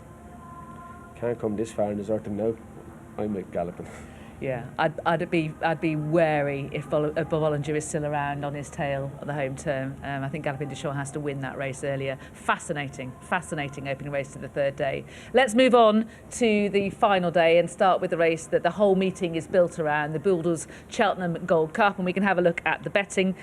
We've got joint favourites here, a Plutar and Galvan at 130. Minella Indo is 9-2. Protectorat is 8. 10's the dual previous winner, Alboom Photo, at 10-1, and Conflated is still in that market at 11's Tornado Flyer at 12's. Let's start by thinking about the 2021 Gold Cup. It was won by Minella Indo with Jack Kennedy on board. This time around it'll be Robbie Power, and a Plutar with Rachel Blackmore. They stick the same, finished 2nd. Alboom Photo back in 3rd. Yeah, look, I don't think it was Plutar's greatest round of jumping. Now, Minella Indo did make 2 mistakes in the first circuit, but he was brilliant on the second circuit. I think Plutar got caught in a pocket at the back of the 4th last, had to rush forward to hold in Alboom Photo off the bend, and Minella Indo, I think everything more went right for Minella Indo, I think. I thought it was a good performance under Jack Kennedy, but a Plutar, to be fair to him, never gave up, and neither does Alboom Photo. I know from listening to Henry, he's happy with them both, but he is really happy with Minella Indo. and he is the defending champion. Rachel has gone with a Plutar. I thought he was spectacular in Haydock. I thought he was really good. I thought different circumstances at Leopardstown ridden a bit differently. I think he may well have beaten Galvan there as well. Okay, talk me through that. Let's have a look at that. How would it have worked out differently? I just think if you just alter the point of attack, I think look where a Plutar is now. He's in 5th position, jumps this ditch well enough, but he moves from here to in front off the home turn, and then he gets a little empty from the last home. It's a long pull in Punchestown, or in Leopardstown even, but it's a race that wasn't run end to end. But like anything, if you sprint too early, you fail. And I think it played to Galvan's strengths, who outstayed at Plutar. Now Galvan got done for a turn of foot there. From 2 out to the bend, he couldn't hold his position. A Plutar had more gears than him. You could say the same for Manila Indo. He got done in Leopardstown on his last start against Conflated, who left him from the second last to the bend, and Album Photo got dropped here in last year's Gold Cup. So you've got 3 really strong stayers there, but you've no front runner. Yes, no pace in the Gold Cup. That is a concern, isn't it? It is, and it's something that Robbie, Davy Russell and Paul Townend will all be aware of. They'll have to do something about that, because if they go steady, both Protector Art and the Plutar will beat the 3 of them. Let's take a look at Galvan winning the National Hunt Chase. You've got no concerns about the track for Galvan.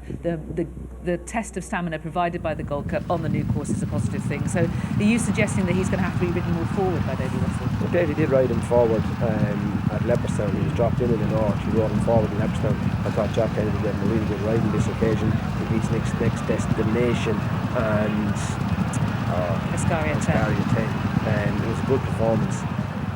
And he's improved this year again. He's improved from his run behind Froan on the north to winning at Christmas. He beat Animix actually in Punchestown, and then went to the north, and then went to Christmas.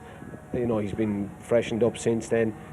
He looks magnificent, and Gordon Elliott's really, really happy with him. But he's the strongest stayer in the race, ultimately, and it's just I keep going back to the pace. What's going to drag them? It's a difficulty. We'll come on to the Cotswold Chase later on, which provides what passes potentially for a pace here. I think they're going to have to do something with Nello Indo. I think they're going to have to be positive like they were in the RSA. Yeah, he obviously can, but he does like a little bit of company. So does his Album Photo, is it Galvan who gets up there with him? One of them I think will have to get up there with Manila Indo to keep him going forward and keep him in the hunt. But I still think that sets up for Rachel Blackmore. You've the biggest dangers in front of you. Happy days. He still has that habit, Plutar this is, of not getting away from his fences. He's not quite as slick as some others. Even as stayers get away from their fences a little bit quicker than him. They look to, don't they? He was quite slow at the first and the second here last year. He made a bad mistake on the second circuit. I think it was about the 15th or 16th fence. And as I said, definitely got sandwiched at the back of the fourth last for a bit of room. So, yeah, he does have to jump like he jumped at Haydock. If he jumps like he jumped at Haydock, that'll Yeah, absolutely. If he jumps like he jumped last year, the second last and the last, and he's in the ruck, there might be one who... You just can't do that, can you? No. Let's talk about Tornado Fly while we're talking about jumping, who tends to make mistakes in the early stages, taken off his feet in the Ryanair last year and made a cataclysmic error at the first of the King George. Yeah, and that allowed him to drop the back of the field, and Danny Mullins hunted him from there on, and he delivered his a well-timed challenge between 3 out and 2 out to get to St Calvados and Clandis Obo, Asterion Falange. I think, if we said it already, I think he was just coming to the end of his run. Tornado Flyer ultimately stayed the best here, but he got a great ride. And it's hard to dismiss a King George winner. I don't think that will be good. Well, the race fell apart for the reasons that we've analysed during the course of the series. It was really strongly run, and this horse was well positioned. I suppose the argument is he's totally unexposed at the trip, and the steadier pace that we're anticipating, if it does turn out to be, might help him with his jumping in his early stages. Yeah, help him get on his feet. Might help him. Yeah, you're making a good case from Lydia. I think he's had his day in the sun. I feel like we have to, put the pros and the cons for each horse that we talk about. Yeah, I agree, but no, I think he's. I don't know. I'd be delighted. Great for Danny Mullins, for John Turner, and for Willie if he could go and win the Gold Cup. But I'd be slightly surprised. Okay. Stablemate Album Photo has won this race twice. We've already seen him finishing third in the race last year. We can have a look at his wins. He was going to be trained differently this season, and I believe Willie Mullins tried, but the cars didn't really fall in his favour. No more runs than he got last year, so he's back here off Tremor. Again, But look, he was great in 2019, 2020 was magnificent as well. 2 different races. This was a really strongly run race that he stayed really well to win it. Annabelle Fly, I think, traced some home from Liston to Mai. The River, Clandazorbo. That was a good performance. I thought, look, I put him up earlier in the year, Lydia, at 20 to 1, I thought he was overpriced. At 10 to 1, I think it's about right. Yeah. That's the bit of chance he has. This was a slowly run Gold Cup that he managed to win the dash in, but we got the dash. So he's 2 years older now as well. He can make mistakes. Quarter Star managed to regain a Gold Cup, but he's Quarter Star. Quarter Star was definitely Quarter Star. No, it's actually Quarter Star. No, God, no. That's ridiculous, no. No, 10-year older. He'll be magic for him. I think the younger horses just have the legs on him. Protectorate is meant to be the key British hope. He has been laid out for this since winning the Many Clouds, a race that was run in high winds, in heavy ground, and the runner-up Native River has been retired since. Yeah, I know, but even watch him on this occasion, like Native River did jump out to go a really strong gallop, but Bridget Andrews could barely hold Protectorate. He was that keen behind and pulled his way to the front. He is a forgotten horse, because he definitely is outside of the mind with him. It's a long time since we have seen him. But couldn't have been any more impressive than he was on this occasion. As you said, Native River's retired since. What's the form like? Sam Brown ran Royal Burgoy to a half a length in the race ahead of the fellow called Peter Marsh. He's back in third, but there was no third. Protector absolutely holds him. I take the point that Bridget was trying to keep a hold of his head, but he did jump stickily as well, and he made a mistake in the Paddy Power Gold Cup. I'm just wondering about him in the early stages. Yeah, but I think from going from 2-5 stepping up, I think he'd be okay. He's trying to do a long run on it, is he? Right, pace. This is such as it is. Let's have a look at the Cotswold Chase. I Wright and Santini. We might be relying on them unless somebody does something. Chantry House was the one that ended up winning it. Yeah, very workmanlike on the occasion. There was nothing flashy about it. Last year's Marsh winner. And Santini and I Wright, they went along on this occasion. I don't know. I mean, to me, after watching this race, Chantry House should be any price for the Gold Cup. Yeah. But somebody fancies him because he hasn't drifted out that big a price. Can't see it at all. Not off that form. Maybe he's run here last year. See him getting in the shake-up maybe, but not off his Cotswold Chase run anyway. That race also fell apart a bit, and he may not have won at Aintree had Espoir de Rome. May not, but he ultimately did. He did. He's got the one next to his name. That's true. Let's have a look at the betting. I can't have that either. I can see Santini running a big price. I'd be more keen on him. Running a big race at a big price.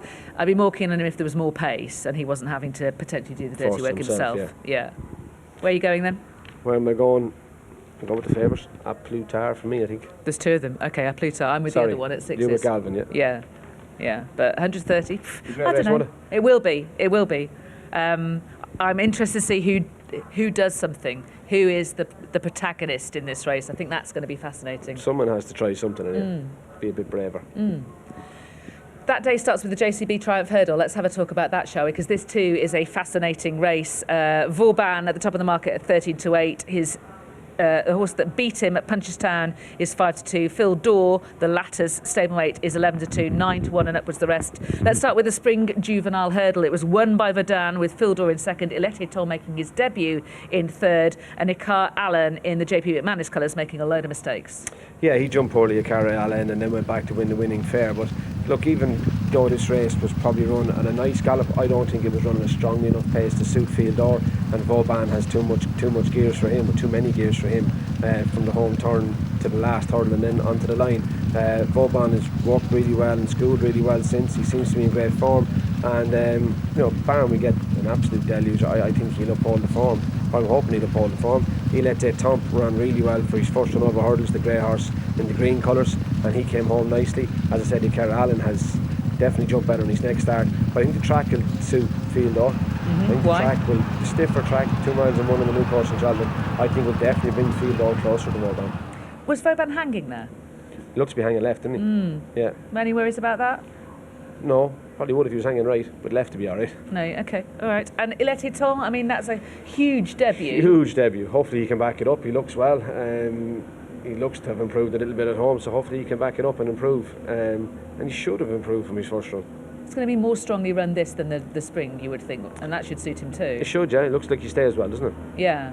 And is the stamina test of Vauban really going to suit him?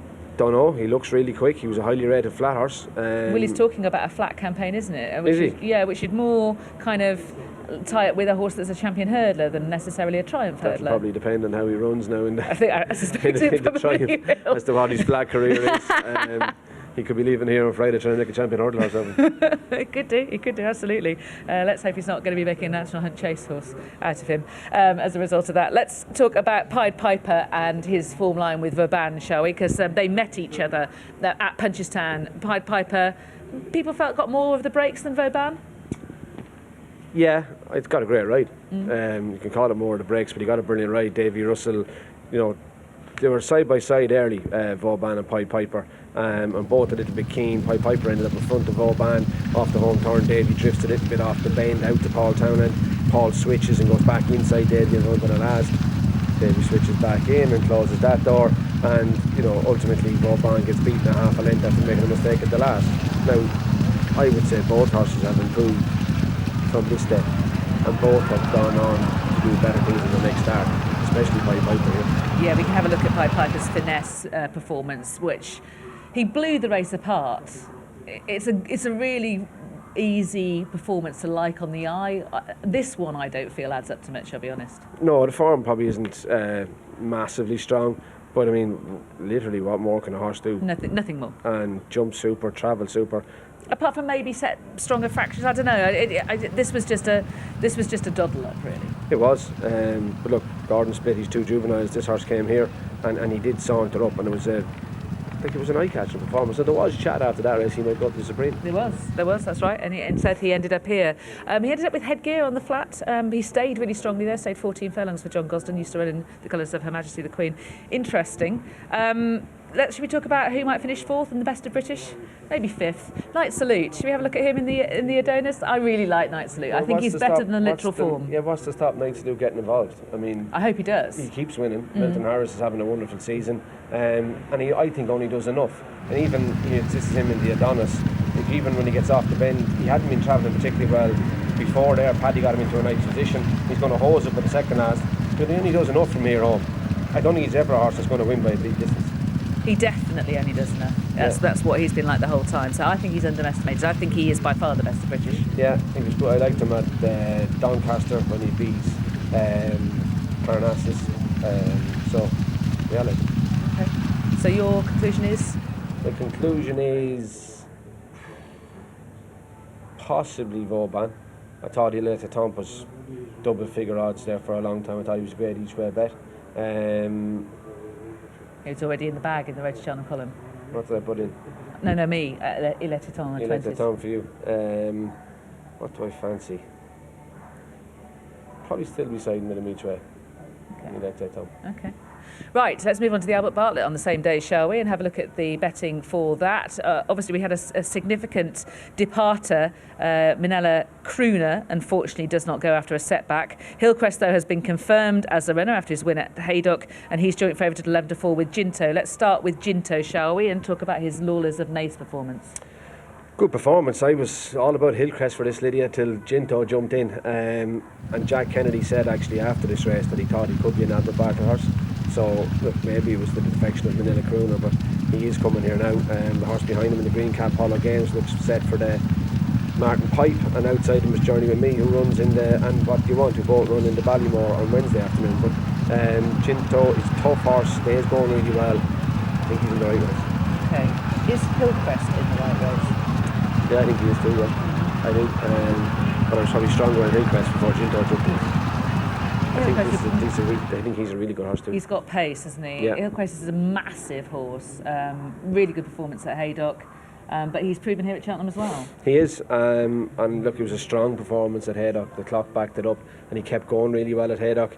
Look, he's going to be a spectacular chaser in time, but look, he got into the thick of a race here from early on, and the horse that goes with him doesn't complete. But he will be handily ridden. You imagine Ginto will be handily ridden. I think this could be a strongly run and searching Albert Bartlett. I tend to agree. I think it's going to be one of those though where a lot of experience, a lot of toughness is going to be required from horses in this race. While we're looking at Hillcrest, maybe you could just mention Manila Kakuna, because he won the Nathaniel Lacey at the Dublin Racing Festival. And I'd be worried about his style of racing for this race. He's a brilliant jumper, but he does race a little bit keenly when he's forward on the bridle. And look, I know we have Florian Porter and Classical Dream in the Stayers Hurdle, but my idea of a staying hurdle horse is one that races behind the bridle, not one that's taking you on. And I think that could be against Manila Kakuna. Yeah, I share that concern. Let's have a quick look at the betting. I should just mention Staghorn as well, who won the Leamington. Really extensively experienced on the flat, stays extreme trips there, but jumps really neatly. He does. Will this be too much for him? It's going to be really competitive. I know he was making it in Warwick in a shorter trip, but I think this is a completely different track. He's a fair horse. Archie Watson likes him, so I did like him in Warwick all the same, but I'm just not sure about this race. Okay, well that's the Friday. We have one more day to do.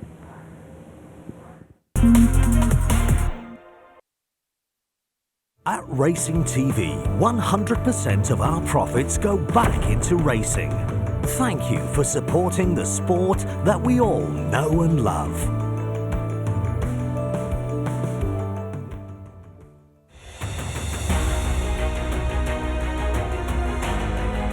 Unbeaten at Cheltenham.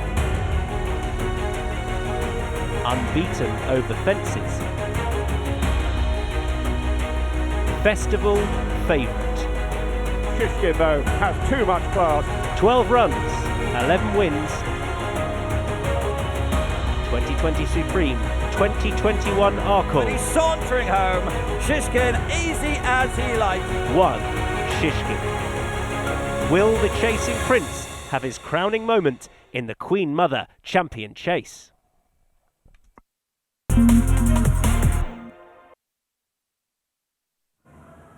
So it's day 2 next, and we're starting, of course, with the Betway Queen Mother Champion Chase. And the big news is that Paul Townend is confirmed. He's riding Energamen, and Patrick Mullins will be on Chac and Passoir. So they've made the decision. And Paul has made his decision. Yeah. Paul's made the decision. Sorry, apologies. Paul has made his decision. Obviously, Patrick rode Shacking in the Tingle Creek. That didn't go wonderfully. But not his fault, though. No, absolutely not. To Patrick, the horse never ran any sort of race. But there is the confirmed field. Envoy Alain, how far he's fallen in 12 months. Fun and Blue, Sivola, Nuba Negra, Politolog, Shishkin, Put the Kettle On. Decent contest, Lydia. It is. It really is. Right, let's get into it, shall we? Let's talk Shishkin. We'll start by looking at his victory in the Arkle. We saw how it was run earlier on in the show. Strongly run Captain Guinness and All Mankind herring off in front and Shishkin just sitting off them. But that caused Nico to have to make a decision. Yeah, he did, but Nico wasn't afraid to commit him early all the same. But they went really hard, but he jumped to the front at the third last.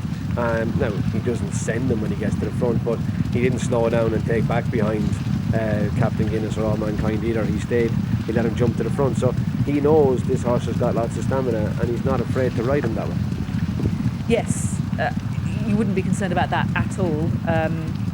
And he's got this, he's proven around here, which Energamen isn't, and Chac and Passoir isn't really. No, he's not either. I mean, look, this was he was really good here last year. And I thought he was good at Ascot too, Lydia.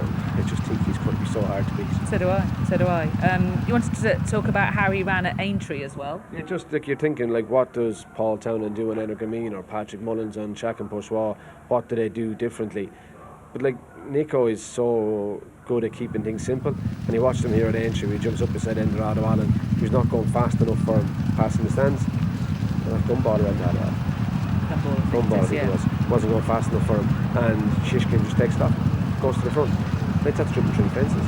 Nico's not afraid to make use of this horse. It's because he's so uncomplicated. Yeah. He's very talented and uncomplicated. He even managed to pull the Supreme out of the fire despite making a really bad mistake. He did, and got himself into a very awkward position, but he did manage to grab victory from the jaws of defeat, I suppose is the best way of putting that. But I just think he's so uncomplicated, and I think Nico keeps it that way, which is a plus if you're a Shishkin fan. Yeah, very much so. He had things against him, I think, in the Clarence House at Aintree. He was sort of adjusting out to his left a little we made one mistake. Everything, as far as I can see, went smoothly for Energumen. Let's have a look at Energumen in the hilly way. This is how he started the season. He got into something of a tussle with Notebook for the lead and saw him off with great jumping, and Notebook staggered home, and Energumen came home full of running. Yeah, he did.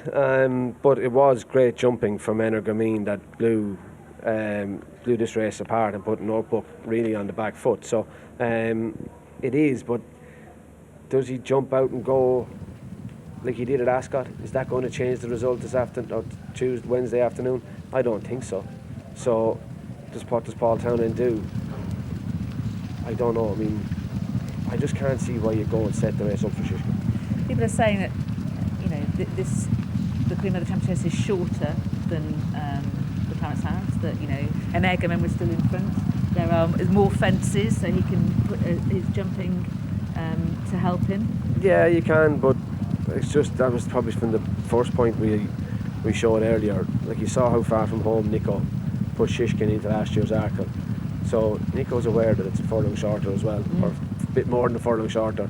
So you could see Nico getting right. Does Energumen jumping to his right? That's what I'm worried about. You're worried about that.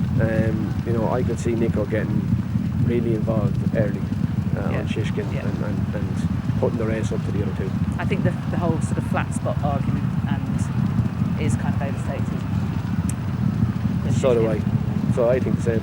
I wouldn't be at all worried about that. I'd say if you were riding Energumen or Shishkin or Shack and Bourgeois, you'd be hoping he'd hit a bigger flat spot and maybe stay in it for longer. So where is Paul going to have Energumen? Because Editor de Gite has been declared for the Grand Annual, not for the Queen Mother Champion Chase, so he's not going to be up front setting a sound pace. After they finished the race last year and Shack and Bourgeois could finish only third in the Queen Mother Champion Chase, Willie regretted not making it with him. Where is Paul going to be? Where is Patrick going to be? I don't know. I didn't discuss it with him. Paul only decided this morning he's going to ride. What would you do on each of them? What would I do on each of them? I'd be riding for a sprint. So I would. Take my chance. Okay. Let's take a look at Shack and Bourgeois. We can have a look at him leading at Punchestown. So this was the reaction to the Queen Mother Champion Chase at his favourite track. Yeah, and he blows Allaho out of the way and Nuve just behind him. But he was spectacular here. But Punchestown does suit him, and look how far behind Allaho is here at the second last. Nuve run his race, and again we watch him at the last, how far Shakin is in front. But keep watching to the line, and Allaho's closing that gap down. I don't know if Shakin a strong enough finisher for my money to win here. Yeah, I don't think he gets on particularly with Cheltenham. Here is the Dublin Chase. Dunvegan is leading in here. I think they're not gonna try and be positive on him. I don't know. He did line up to make the running, but Dunvegan took it off him. So Dunvegan. I know. Yeah, I could see Patrick lining up, but how fast they go, I'm not sure. No. And I tend to agree. Again, he is just a little bit to his right. I don't know whether the undulations, the tight left-handedness, the final hill, all of those things, I don't know whether they're quite his bag. We can have a look at how he managed in the Queen Mother Champion Chase. Close enough if good enough, I thought. Put the kettle on, who moved, was always towards the 4. She wins it. She's wearing first-time cheek pieces tomorrow, interestingly. Probably no harm for her. Trying something different with her. Ground is drying. She does like the track. But look, I think this is a better race. I know it's a better race. But Nuve Negra in there. But to me, if you give Energumen or Shishkin the run Shack and Bourgeois gets here, you give Nuve Negra the run Shack and Bourgeois gets, they win. Yeah.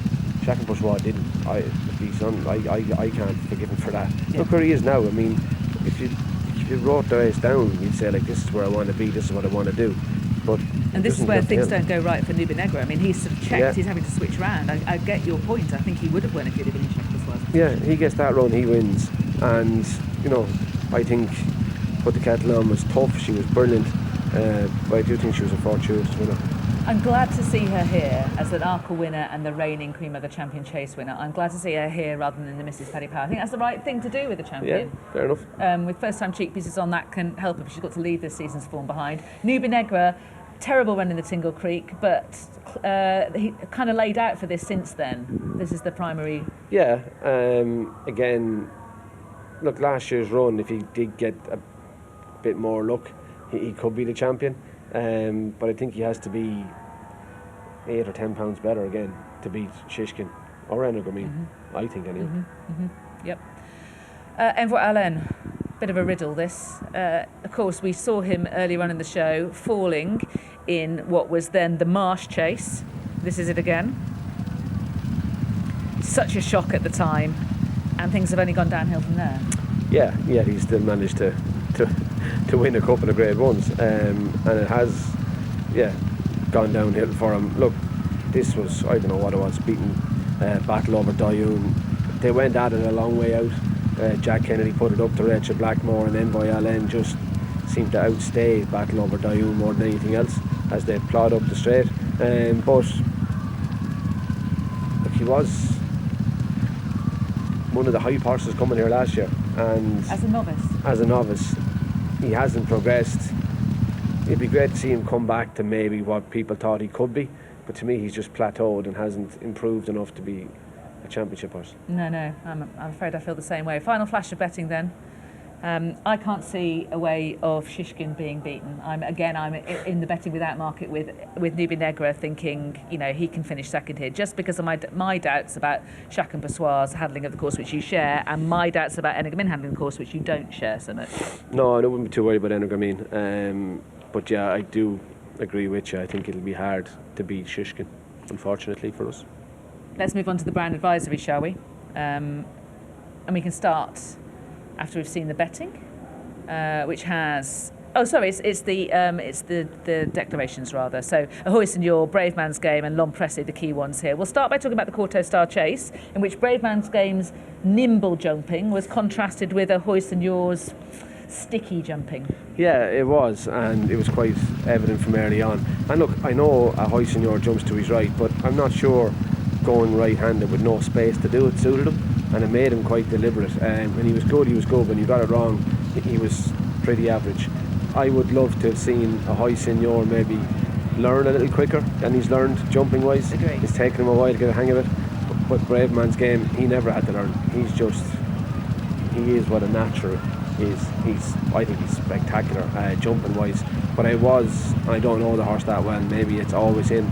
I did find it slightly worrying to see him sweating in Newbury on his last start on a pretty cold afternoon before racing. What was that?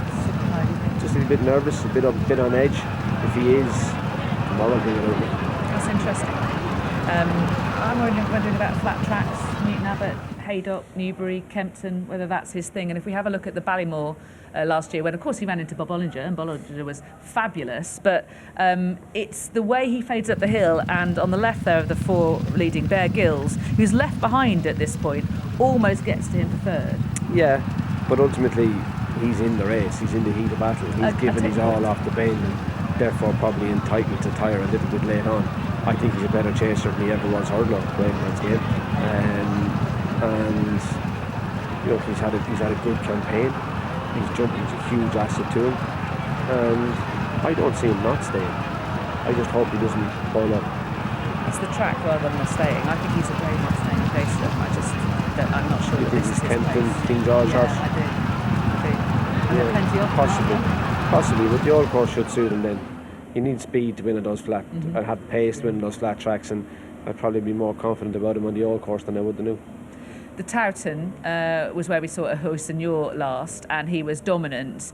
Like you, I wish he was learning a little bit quicker, but he jumps out to his right repeatedly again. The old course is quite tight, but he is straighter at the business end of this race. The further he went, the better he got. I think a competitive race will suit him. Horses taking him on. I think that will suit him. He was very good at Aintree last year, nearly overjumped that fence, but he was very good at the last. He is learning Ahoy Senor, and he's figuring out his own way of how to do it. But you would just love him to be learning a bit quicker. You would. The target being the 2023 Gold Cup. I think the new course next year will really suit him. I think he'll probably turn around the form with Brave Man's Game here. I know. I don't think you do. No, I know. Yeah, big okay.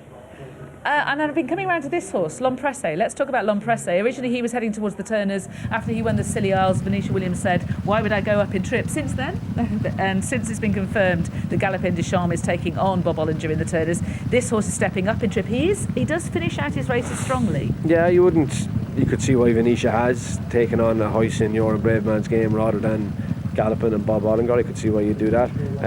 Kept going really well here in the Dipper. Saw the race out really well. Same at Sandown in his last start. He's a low, compact. He's not flamboyant though. He doesn't waste any energy jumping. No, he doesn't. He's efficient. Yeah, I think I he's knew a the bit. word would come to me at some stage. He's a bit like Brave Man's Game. He may not be as brilliantly nimble, but he's of that mould, and he's proven over 2.5 miles at Cheltenham. And I just wonder whether he might be the answer. He could be, because he's a very efficient way of doing things.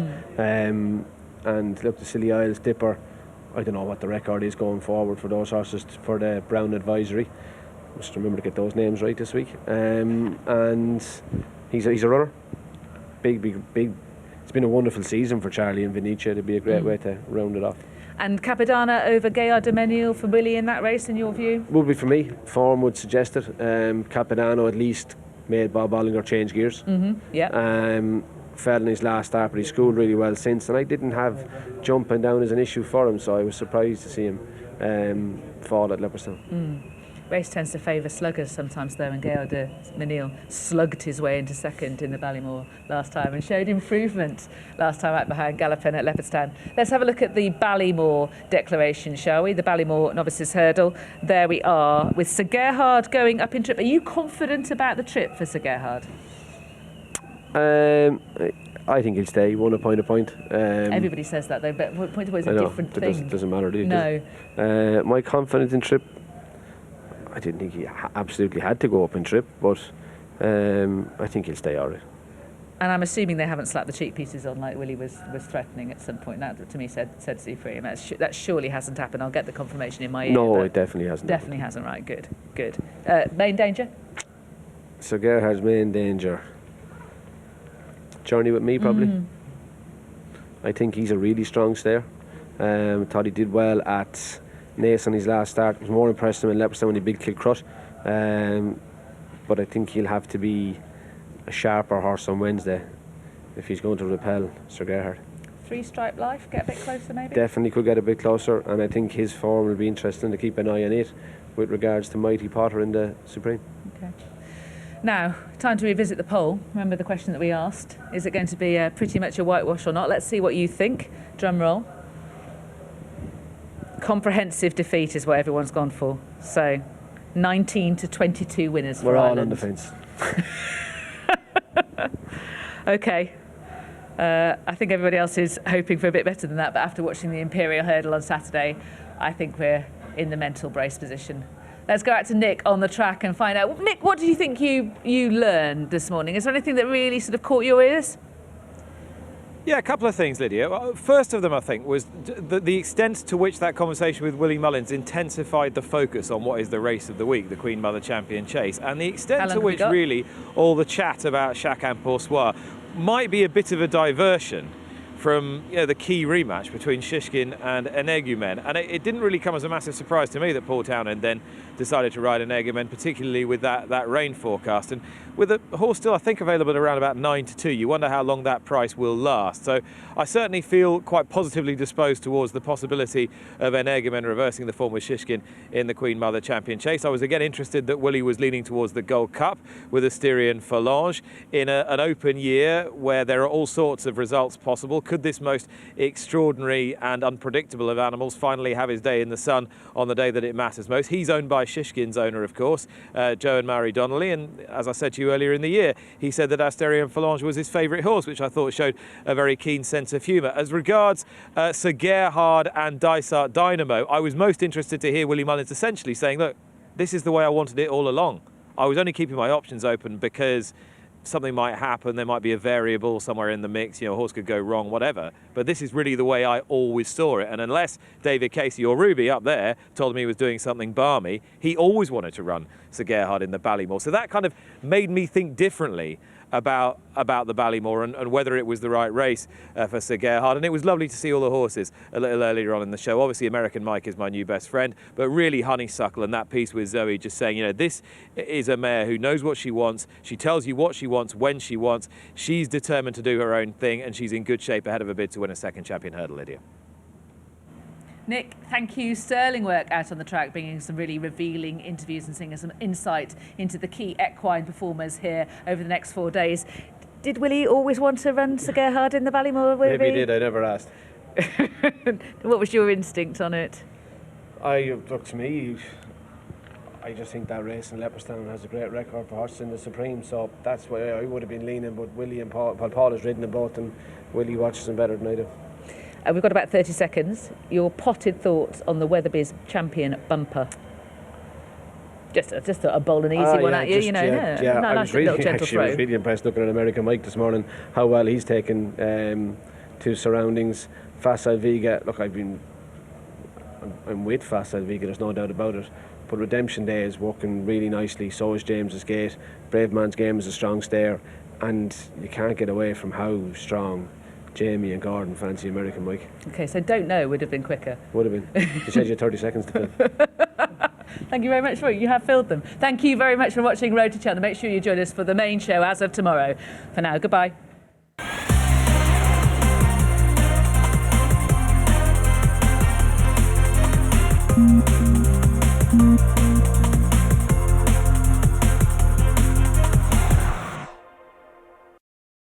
This Cheltenham, the best rivalry you've never heard of returns. March the 15th, Paddy Power.